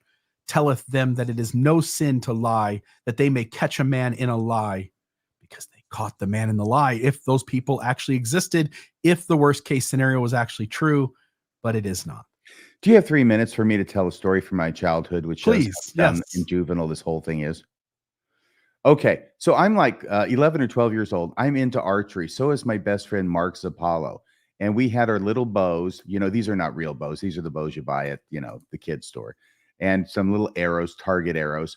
And we'd wander through the woods by the apartment complex, and we'd shoot at things and not hit very much. And by things, I mean like pieces of wood, or, and I would pretend to be Robin Hood and he would pretend to be Will Scarlet. Okay, enough of the background. One day we're out in the woods goofing around, and this passel of smaller kids comes walking through, maybe 4 or 5 smaller kids. And by smaller, they must have been 8 or 9 or something. Anyway, what I did, and I think Mark Zappallo did, was I knocked an arrow, and pointed it at them and pulled back the string like I was going to shoot him. Now, actually, I didn't knock the arrow, okay? And I had the arrow next to the string, because at 12 years old, I'm thinking ahead, right? Anyway, so that if for some reason I accidentally... You didn't want to be responsible for shooting a kid in the chest. Yes, or the eye or whatever. But you wanted it to look like you were going to shoot a kid. I wanted to scare the piss out of him. Exactly. I wanted to have fun. So I do that. So if I had let go of the string, which I did not do, the arrow would have fallen to the ground because it wasn't knocked. Okay. So anyway, they go crazy. And there was one of them who says, I'm going to tell your parents. And I guess they knew Mark Zappallo and where he lived in the apartments. So what we did was we took off at a dead run to Mark Zappallo's apartment. Okay. And you go running down the hallway, and we go into there, and his mom was there. And the first words out of our mouth is, there's some kids who may be coming along here anytime now, and they may want to tell you a story about us, but whatever they say, it's all lies and it never happened. And Mark Zappallo's mom, surprisingly enough, looked at us and said, okay, what have you been up to? And that's what the reader should be doing right here in the Book of Mormon, in the Doctrine and Covenants. We thought we were so clever. We're going to take care of this. We're going to be proactive. And by being proactive, we revealed ourselves. Yeah. Similar story. We toilet papered and egged a neighbor's house. Immediately, the mom came out trying to figure out who did it. We jumped over a fence, ran through a field, went through the other end of our street, came back into the street, went to a friend's house on the street. Him and his dad were in the garage. And so we went there and spent like a half an hour just so that we would have an alibi. Yes. And then when we went home, I told my mom and my dad that, hey, whatever happens next, I've been down at the neighbor's house, You and didn't say that, did you? something along those lines. I wanted them to know, like, I already had my alibi in If anybody place. says I've been egging their house, I was in the garage. I didn't say something like that. I just said something like, hey, like, I've been at their house for like a while, Yes. It's the same thing. And again, once you see Joseph Smith doing it, it's exactly what he's doing. It's the thing that's happening. So, okay, let me put this back up on the screen. Next, Joseph shows his hand and shares his actual fears. For behold, if you should bring forth the same words, they will say that you have lied and that you have pretended to translate, but that you have contradicted yourself. That's exactly what would have happened. He is prepping his audience, showing what he's actually afraid of, but then telling his audience not to trust the people who do this thing of bringing forth the 116 pages. Oops, sorry about that. So here we go. Next, Joseph has to explain where his replacement text is coming from and why it covers the same time period, and share that it is a better narrative than those missing pages anyway. And while also giving a giant U to whoever might possess the 116 pages, laughing at him and thinking they threw a wrench in his project, by Smith conveying to them that I'm going to do a bigger and better work than those pages that I originally translated that you guys were going to come forward with. And so that's what he does. I'm going to make this full screen. I'm glad you didn't spell it out on the slide. Yeah, D&C section 10. Now we're into verse 38. Again, this whole section of the D&C is all about Joseph creating an alibi and letting his audience know how he's going to solve this problem, and not to trust others if they come forward with the pages. By the way, none of it's ever necessary. Nobody ever comes forward with the pages. God was wrong. Whatever happened, it was not the worst case scenario. That an account of these things that you have written, which have gone out of your hands, is engraven upon the plates of Nephi. In those writings, that a more particular account was given of those things upon the plates of Nephi, because the account which is engraven upon the plates of Nephi is more particular concerning the things which in my wisdom I would bring to the knowledge of the people in this account. Therefore, in other words, God's saying the small plates of Nephi are better anyway, but then couldn't God have just told Joseph not to loan out the plates of Lehi, or tell Joseph or tell Lehi not to even bother writing it, that just let Nephi write his account only? It seems, again, God just seems to be one step behind everybody in this situation. So verse 40, because the account is written upon the plates of Nephi more particular, we read that. Verse 41, therefore you shall translate the engravings which are on the plates of Nephi down even till you come to the reign of King Benjamin, or until you come to that which you have translated, which you have retained.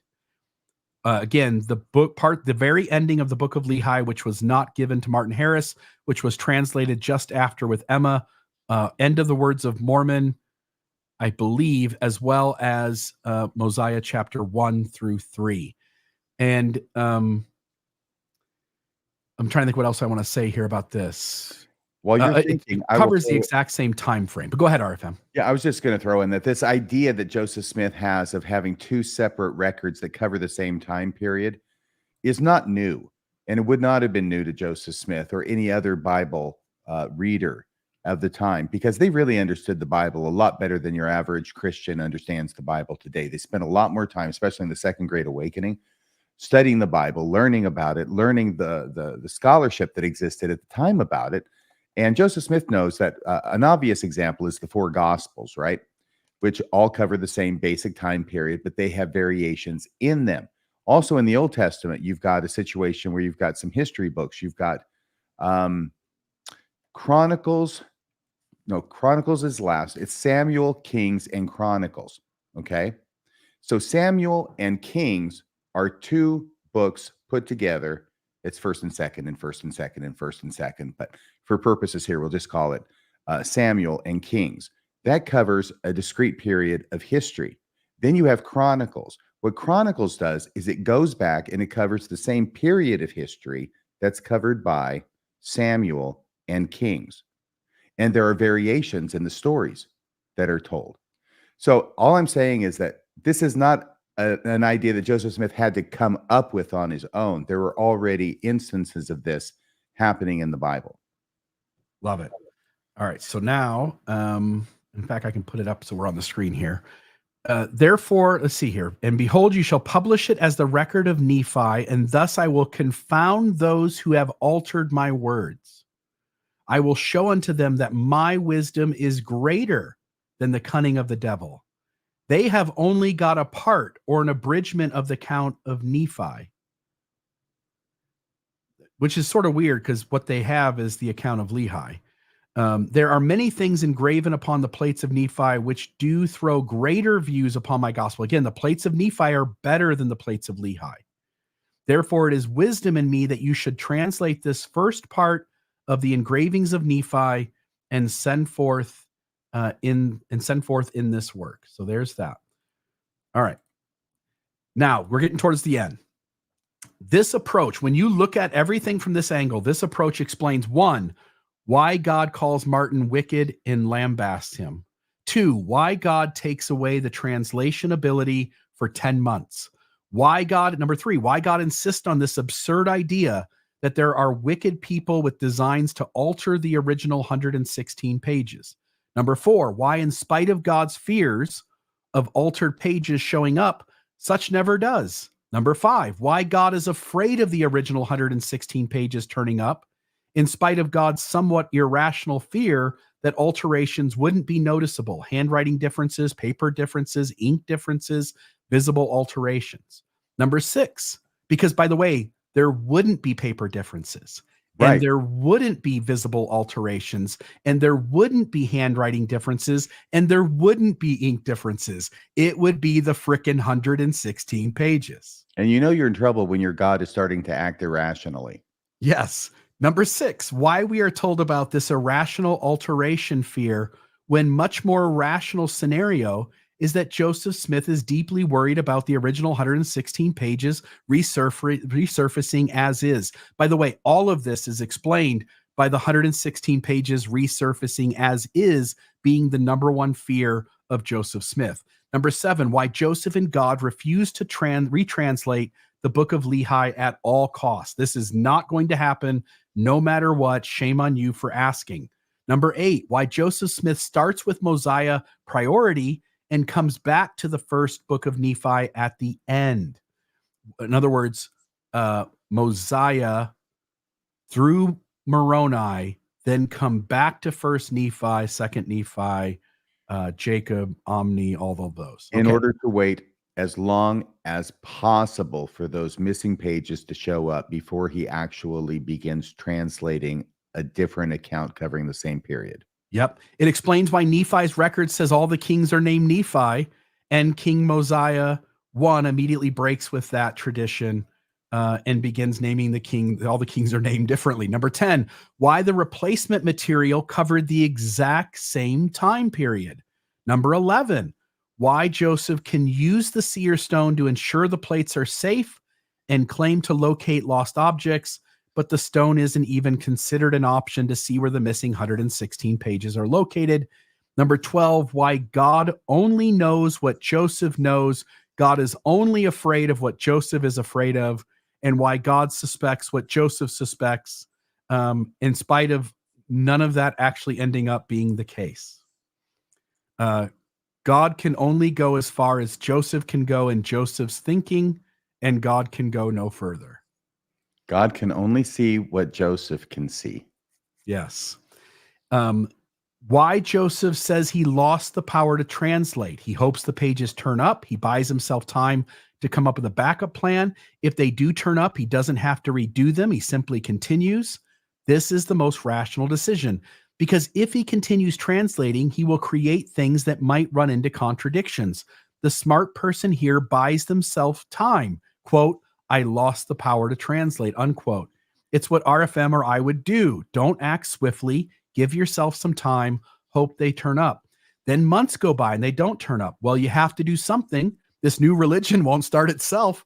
Smith thinks, quote, but what if I start and those pesky 116 pages show up? I picture here Scooby-Doo taking the mask off, and Scooby is the 100 and, the bad guy is the 116 pages. I guess Scooby is the 116 pages. And the bad guy is Joseph Smith getting the mask taken off and exposed for what he is. Well, you have to have a plan that accounts for that. We may assume Joseph Smith is giving a stupid reason about the alterations, but it's his only out he has. It's actually the smartest, most logical, rational move he has to make. No, and I say that, he's given the most rational, thought-out reason to account for the 116 pages. Then there's God. Why is God afraid of these turning up altered? Because Joseph Smith is afraid of the 116 pages will turn up not altered. I put altered there, but he's afraid they will turn up not altered.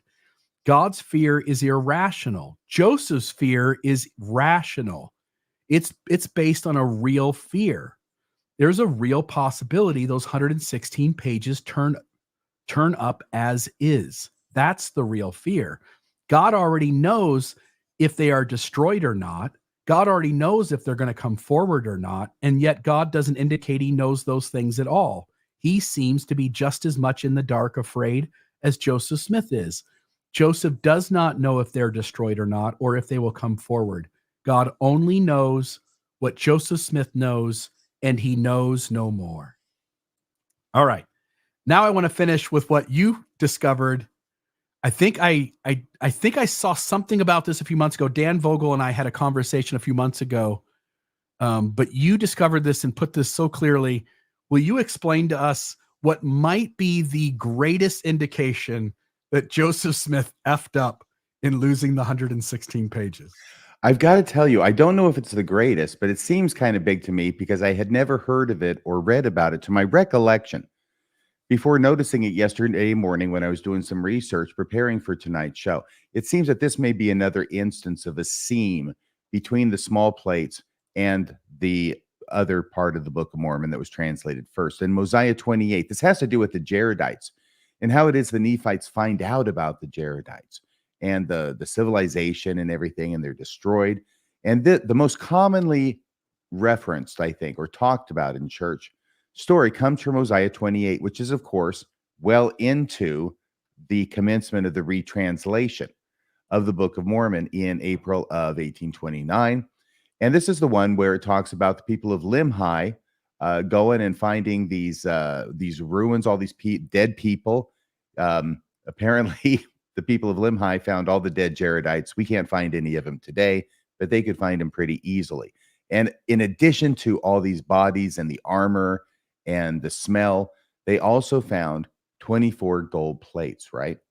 So Mosiah 28 says, now after Mosiah, the second, very important, and I think Dan Vogel has talked about there may have been some confusion between the Mosiahs, and this may have actually sort of necessitated the creation of two Mosiahs. But Mosiah the second, remember the kings are not Nephi when we get here. It's Mosiah the first, Benjamin, and then Mosiah the second. This is Mosiah the second. Now, after Mosiah the second had finished translating these records of 24 gold plates, behold, it gave an account of the people who were destroyed from the time that they were destroyed back to the building of the great tower. Yeah, this is the Jaredites. We recognize the story. At the time, the Lord confounded the language of the people, and they were scattered abroad upon the face of all the earth, yea, and even from that time back until the creation of Adam. Now, this account did cause the people of Mosiah to mourn exceedingly. Yea, they were filled with sorrow. Nevertheless, it gave them much knowledge, in the which they did rejoice. And this account shall be written hereafter, for behold, it is expedient. So these are the 24 gold plates that, according to the Book of Mormon's presentation, end up being abridged by Moroni and constituting the Book of Ether later on in the Book of Mormon. The funny thing is that the Book of Mormon itself appears to give two different accounts for how it is the Nephites find out about the Jaredites. They both have to do with translations, but the one in Mosiah 28 has to do with the translating of the 24 gold plates. when you get around the horn, Joseph Smith translating, getting to the end of Moroni and coming back with First Nephi, Second Nephi, and he gets up to Omni. And can I just say before, yes. can I just say before we jump to Omni, Joseph loses the 116 pages. He wants to put off solving that problem until the last possible moment. So he resumes translation, Mosiah priority, resumes translation starting with Mosiah. Not too far into Mosiah, chapter 28. Well, the end. He creates a bridge, a way to connect the narrative of Mosiah and those prophets in the Book of Mormon to the information he needs to get out that he wants to have be the record of Ether and Jared and brother of Jared and all of that.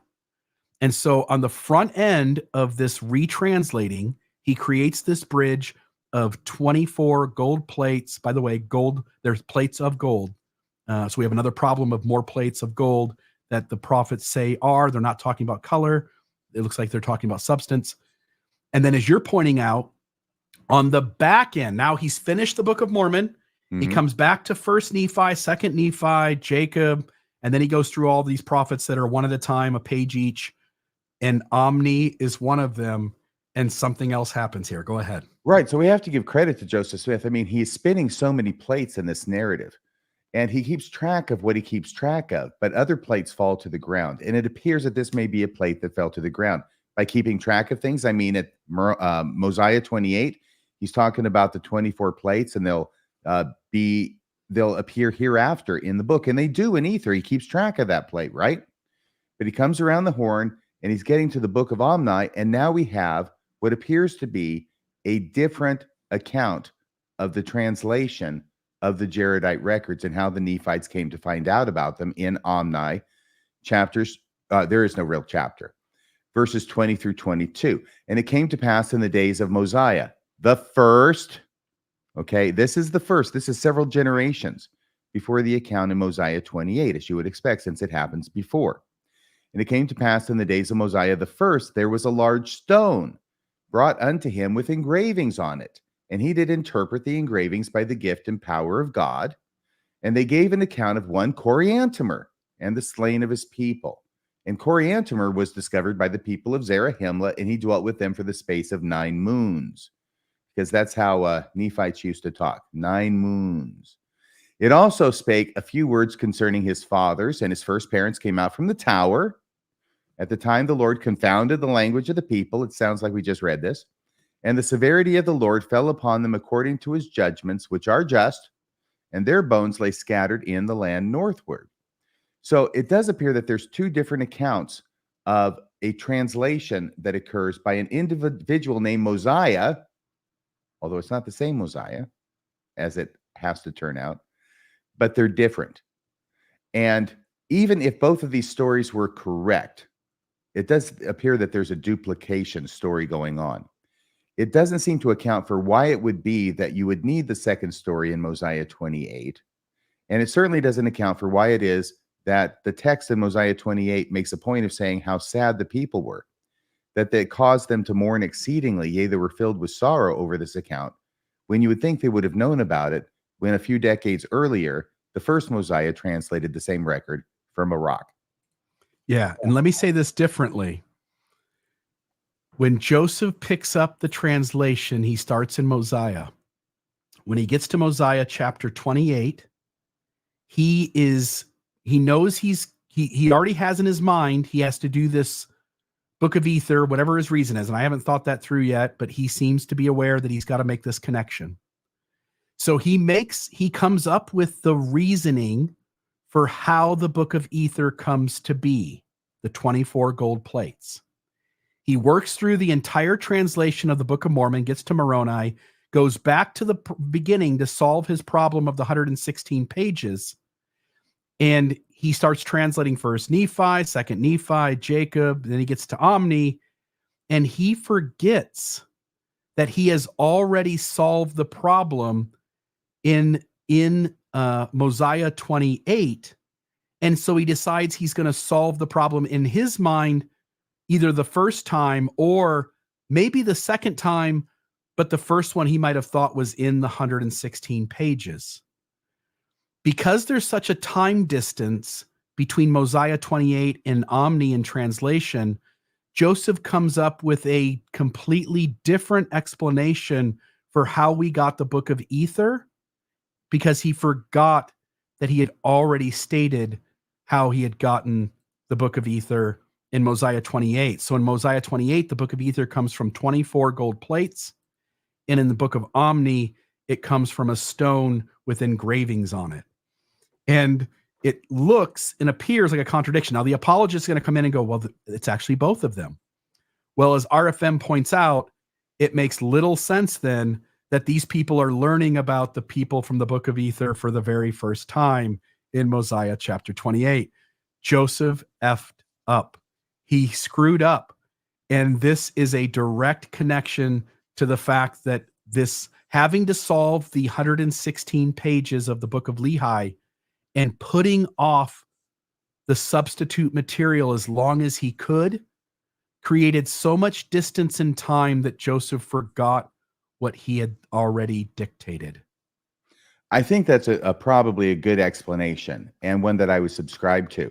You know, often I hear apologists say that Joseph Smith, the Book of Mormon, is so intricate and it is so complex and it is so consistent and it keeps track of all these different things. It's amazing, and no human being could have done that. I think that what my analysis of the Book of Mormon, now that I'm no longer an apologist and able to read it with a bit more of an open mind, I think what I think really happened is that Joseph Smith kept track of the things that Joseph Smith kept track of. And Joseph Smith did not keep track of the things he did not keep track of. Yeah. And that shows up on about a dozen occasions, including this contradictory alternative explanation for where the Book of Ether came from. The Book of Ether? Oh, yes, right. Because ultimately, whatever happens, it gets, abridged by Moroni and then written down in some more gold plates. Yeah. On some other gold plates, right. Totally. Yeah. They had gold plates everywhere. So there, folks, is our episode on the lost 116 pages. Here's a comment from Vogel. More people need to know this stuff. Thanks, Bill and RFM, for helping to get the word out. Folks, we have had the phone lines open. We do have a couple of calls. There is one more line open if somebody wants to call in. And that number is 662-667-6667. So there's that. I'm going to take that book off, or the thumbnail off the screen. I'm going to put this back on. So there we are. All right.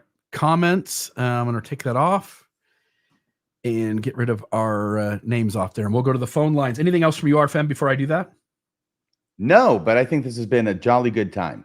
Yeah. What a cool episode. I think we have avoided for way too long seeing this moment in church history from the point of view that Joseph is a fraud, taking this whole experience at each twist and turn and asking ourselves, what would Joseph do? What would I do in a situation like this? And the clunkiness and awkwardness of it completely disappears. Joseph Smith and God are doing everything that Joseph would need to do if Joseph was the creator of the Book of Mormon, creating it out of his head or destroying the evidence as he went along. Right. And they're doing everything that Joseph Smith would need to do if God was not involved in any way in this. Yes. Amen. All right. So let's go to the calls. And we have 3 phone calls, so there won't be any more calls tonight other than these 3. Let's hope that the phone lines work. Are you there, caller? I'm going to have to solve this. Hello? Oh, there you are. Mary, Yay! how are you? Yes, Mary, I'm here. Go ahead. The lost 116 pages. What do you have to say about this?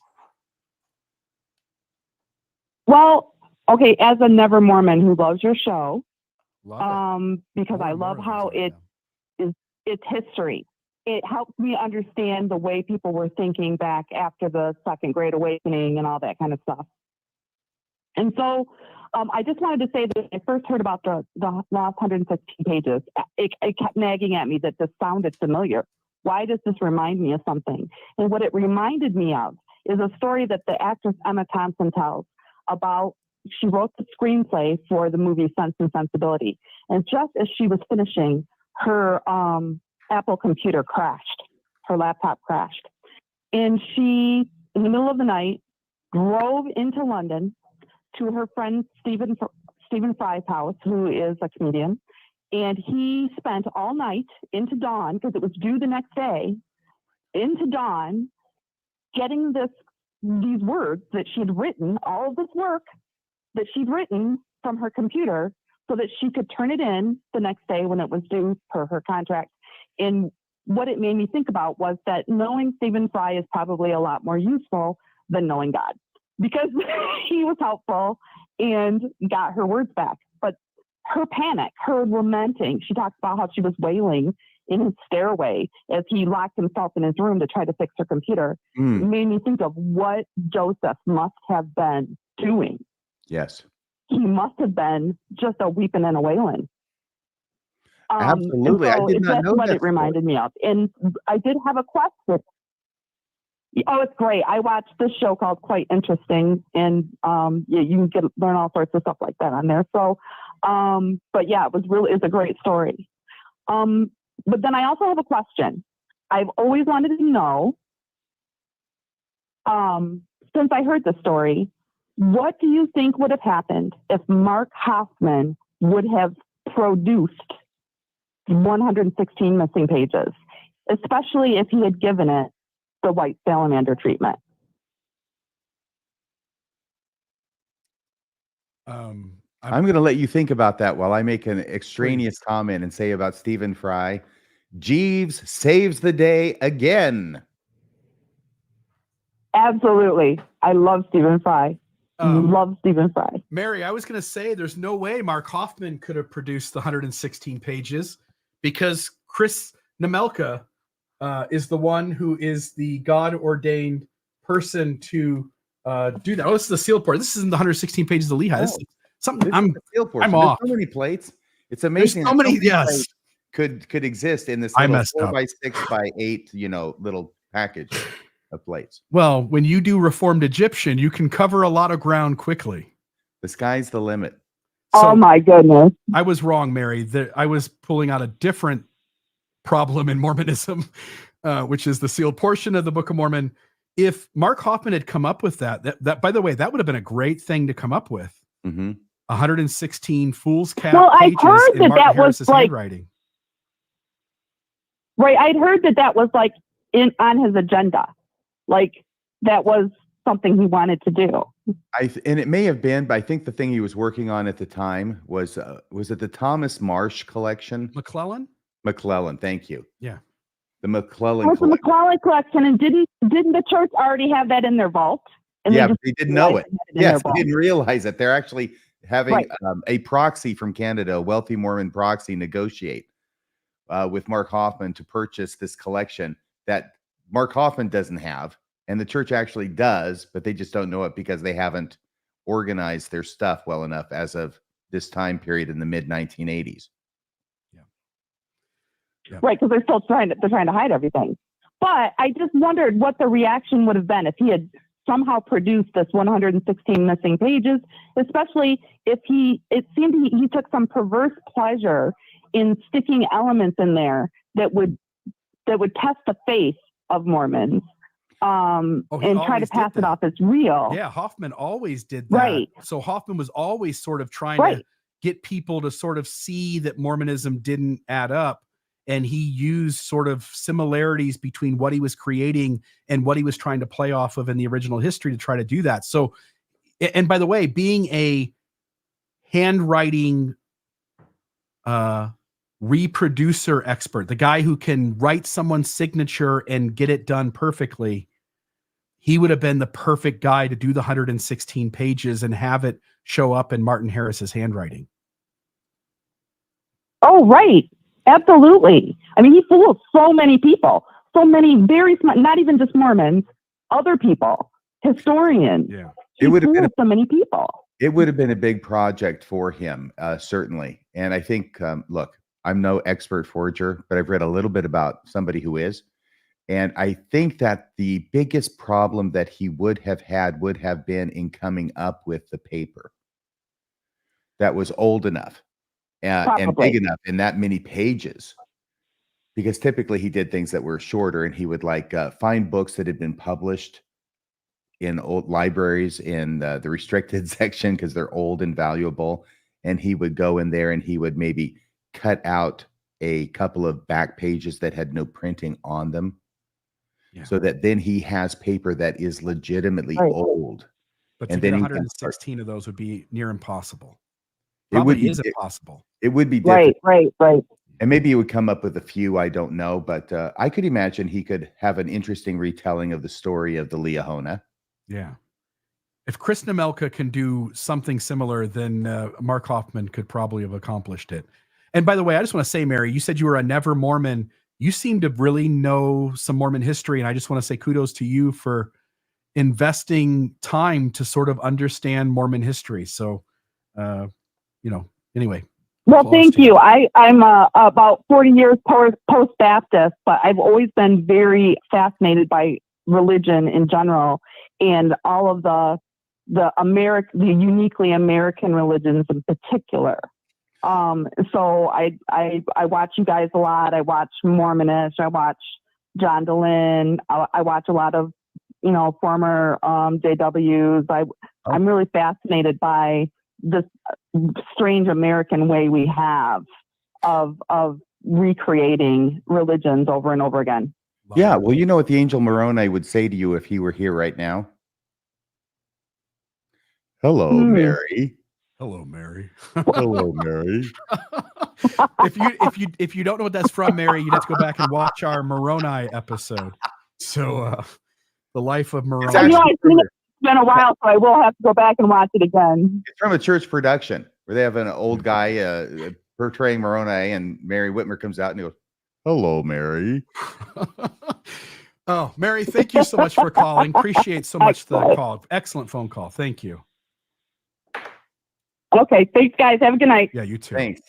By the way, RFM, do you ever remember in a church lesson, correlated curriculum, Sunday school, priesthood, anywhere along the way, do you remember the church putting into the lesson material us reading about the rock with handwriting on it? The other explanation for the Book of Ether? I don't remember it specifically. I know that I was aware of it, but of course I've read the Book of Mormon around 30 times and studied it myself. I've got to think that in the seminary materials that go pretty thoroughly through the narrative of the Book of Mormon, it must have appeared. I actually have high doubts that it did, and I would guess that the church would not really want us to be learning about the rock with writing on it. But I could be wrong. So folks, if you remember it in a lesson, please say so in the comments. But remember, you looked it up at Fair LDS because we were having a discussion about whether anybody had made this connection between the two accounts of the Jaredites, one from the Big Rock and one from the 24 gold plates. I don't recall having seen it. Number one, if I've never, just because I don't recall having seen it doesn't mean I haven't seen it. And even if I haven't seen it, it's not like my knowledge is encyclopedic about everything that's ever been published about Mormonism. And it seems like something is kind of obvious. I'd be surprised if it had not been seen or published on before, but sometimes that's the way of things. But there was nothing on Fair Mormon and Book of Mormon Central. It mentioned it, but it didn't. But it went a different way with it. It mentioned the writing on the rock, but then tried to compare it to the writings on the stela in Mesoamerica and say this is sort of like a bullseye. The Book of Mormon got it right. It didn't compare it with the 24 gold plates from Mosiah 28. Yeah, and that was Book of Mormon Central. So Fair Mormon didn't have anything on it, and Book of Mormon Central mentions the rock, but comes at it as from a point of like, here's an evidence that shows that it's actually the Book of Mormon is true. They don't tackle at all that it's an alternative explanation for the Book of Ether. Okay. So next call might be Tim. Tim, are you there? Is it Tim Rathbone? Let's try. I don't know. Tim, are you there? Are you? Yeah, it's me. How are you, my friend? Yes, I'm here. What do you think about these 116 pages? I'm doing good. I think you did a great analysis. Good. Thank you, my friend. Kudos. You're welcome. My friend Scott Morley was a missionary back in Pennsylvania when I was in Germany, and Hugh Pinnock was the mission president. And Scott and his companion were told to look for the 116 pages. And they drove all around northern Pennsylvania and part of New York. Tim, and visited all these antique stores and stuff. Tim, are you saying Yes. who told Scott Morley, your friend? Yes. He's a missionary, right? He's a fellow missionary. Yeah. In Hugh Germany. Pinnock was the mission president of the Harrisburg, Pennsylvania. No, in Pennsylvania. Pennsylvania. Okay. Well, then it makes a lot. Then it makes a lot more sense. Harrisburg, Pennsylvania mission. Okay. And, yeah. So I was in Germany when Scott was in. Anyway, and so Scott and his companion were told to look. In fact, they were set apart by Pinnock to find the 116 pages. And they went all throughout northern Pennsylvania and southern New York looking for them. They never found them, but that was that when he was on his mission, that was one of his first, when he became a senior, he says, yeah, he set us apart and we went on all these places looking for the 116 pages. Okay, Tim, I got to ask you Even something. back in the 70s. Tim, okay. am I to understand two things? First off, that it was mission president Pinnock who set Scott Morley, your friend, Correct. apart, and that Scott Morley never found them? No, they didn't find them. No. Why did he pick Scott Morley? No. I don't know why he picks. He probably picks a pair every once in, I don't know. But Scott and his companion were the two who were set apart. And their mission was to find 116 pages when they weren't teaching. Well, that was probably the majority of the time. So, like I said, they drove. I mean, it was like my mission. I could have maybe found the 116 pages in Japan. Oh. And I've got to assume, I presume then that the source of this information is Scott Morley himself, right? He told you this. Yeah, yeah. Yes, he told me this. Yes. Yes. Okay. Yes. Now, Tim, I don't mean to So be even back in the 70s. So, Tim Rathbone, I got to ask you, since you brought the subject up, is there any chance that you think that you could use your remote viewing skills to locate the 116 pages?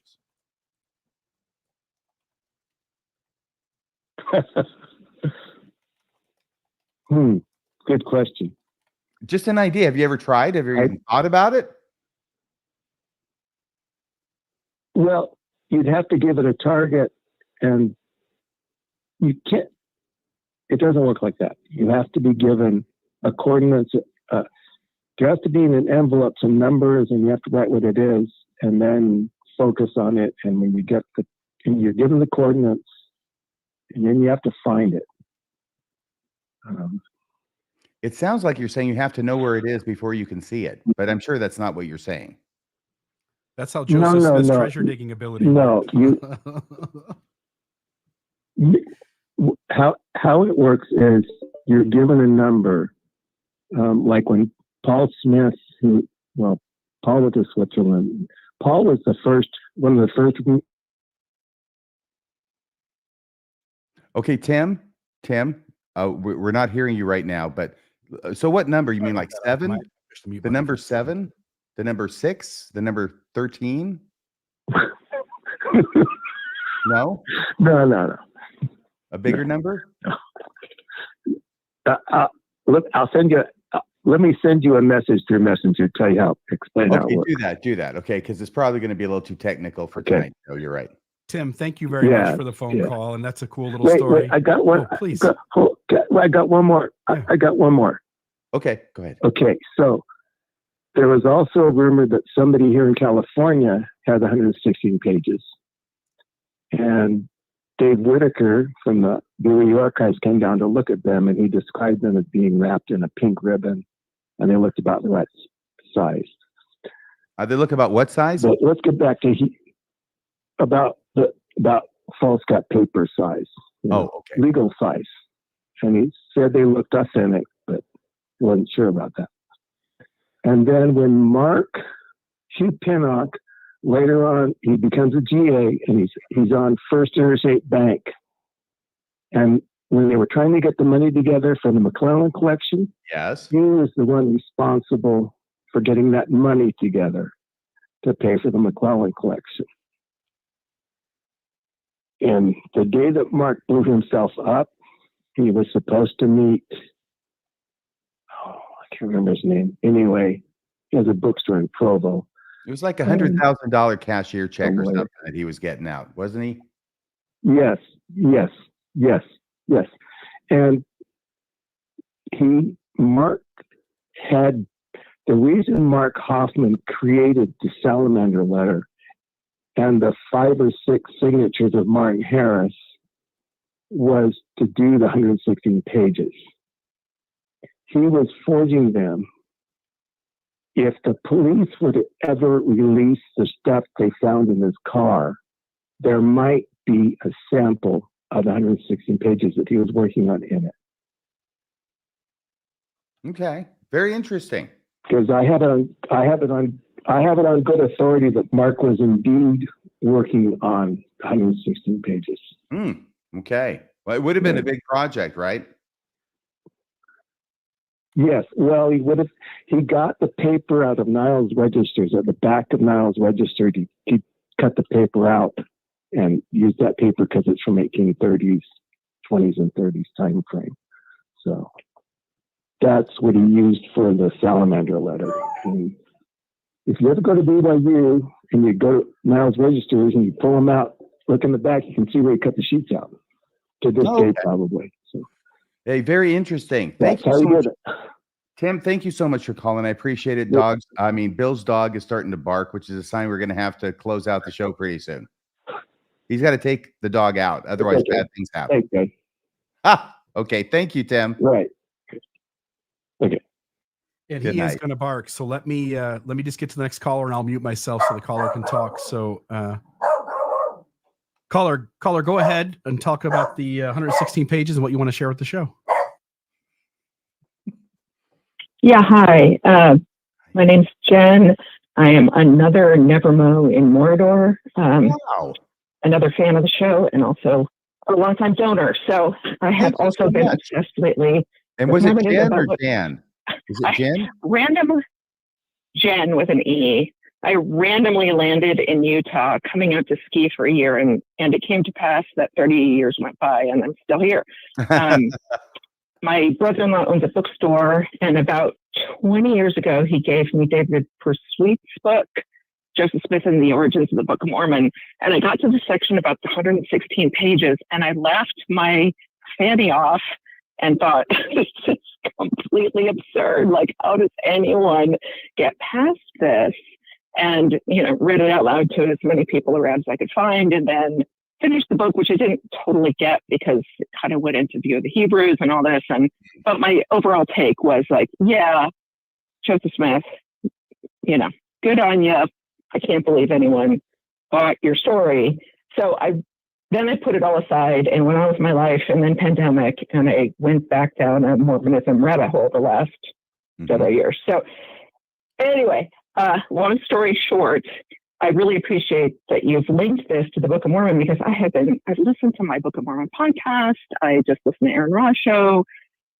I struggled to connect this, but I love the connections to Joseph Smith's own life and how this all fits together and makes it so clear. So I appreciate the show tonight. So anyway, my question, which was my first question 20 years ago, throw the woman under the bus. Bryce Blankenegg likes to call Martin Harris not so smarty Marty, which I thought was a great moniker. What do you think happened to the 116 pages? And I will take my answer off the air. And I will donate 116 extra because I thought that was a great idea, and I really appreciate what you're doing, and I want you to keep going. So anyway, thanks, and I'll take my answer off the air. First time caller, and love the show. Thanks. Thank you so much. Yeah, awesome. It's wonderful to stumble across a Jen that actually appreciates me. Yeah. My hunch, I'll go first, Arthur, and please share your 2 cents too. I think Lucy Harris, by the way, funny, Lucy Harris, I would guess she actually did burn them. That's what the rumor was. It makes sense for her being so emotionally connected to the experience with Martin wanting to give his money to get the church started and being such a ally to the production of the Book of Mormon, that and her sensing like this is all nonsense and I'm my husband, who she already has sort of a distaste for him. We can see that later in some of the divorce proceeding stuff, but her reacting emotionally and burning them, that's not what the person removed from the situation thinking rationally would do, but it makes the most sense that they were burned, destroyed, and they were never, ever going to show up again. RFM? Right. I agree with you because they never did show up. Yeah. And the fact they didn't show up would indicate that they did get destroyed. Burning makes sense. But I think they probably got destroyed probably by Lucy Harris, Martin's wife, who was not at all happy with his idea about mortgaging the farm in order to pay for the publication of this book that was being translated by a local farm boy by looking at a stone in a hat. So I think that she probably did that. She was very upset. And it ends up that all of this huge workaround that Joseph Smith came up with to resolve the worst case scenario ended up being completely unnecessary. Yeah, he could have solved the problem however he wanted, and there was nobody going to have access to the 116 pages anyway. Right. I think that what this shows is that at this moment in his career, Joseph Smith underestimated the gullibility of his followers. Yeah, totally. 100%. Okay, that's the end of our phone calls. I will just say one last time, folks. And by the way, I should say this. I went to see what donations came through during the course of our show. I won't share people's last names. I'll just share first names. But thank you, Deborah, Susan, Janet, Steve, Tim, Keenan, Joseph, Lindsay. Here's one that doesn't. That's Lindsay there. Christine, Nathan, Stephanie. There's a company with the word fish in it. I'm not going to say the whole thing. But thank you. And then there's another Jennifer. So those are all the donations that are new donors that came through tonight. There was a Randy too. I haven't seen that one yet. I think you put it up, but I know you were multitasking. Oh, and I'm not talking about the super chats. Oh, you're not? You're talking about something else? I'm looking at emails that are donations that came through Donor Box on our website. So you're seeing things I can't even see. Yeah, these are donations that came through tonight when we started the show. They all say new donor. I just want to say thank you from the bottom of my heart, Thank RFM. you so much, everybody. Yeah, appreciate it very much. Any last words from you, RFM, and we'll close out the episode. I'm going to close it by saying I think this is a great episode. I love your research. I love your insights. I love the way you put everything together. Thank you to Dan Vogel for helping out so much, as he always does. It's one of the great benefits of doing the show that Dan Vogel watches it and comments and is very gracious with his time and his knowledge and helping us out where we get in places where, we don't know stuff as good as Dan Vogel does. And he's very, very helpful and very happy to help. And I appreciate that very much. I appreciate you, Bill. I appreciate everybody watching. Thank you for all the new donors and the super chat people too. Thank you so much. Yeah, folks, we will see you Saturday night, 8 p.m. for the third episode of Mormonism After Dark. I'll have a adult beverage. RFM, I'm sure, will have an adult beverage. We'll have a little jazz. Be the same one. That one's been making me sick as a dog. Yeah, something different. And we'll have a little jazz music playing. We'll take some of your phone calls and we'll see where the conversation goes. Otherwise, we'll see you next Wednesday, Monday night for the Mormon Newscast, 6 p.m., or next Wednesday for our next episode of Mormonism Live. Thank you to those who donated tonight. Thank you to everyone who supports the program beyond that as well, who have been donors for prior to that. Very much appreciate all of you. We'll see you next Wednesday, 6:20 p.m. for the next episode of Mormonism Live. Have a great night, everybody.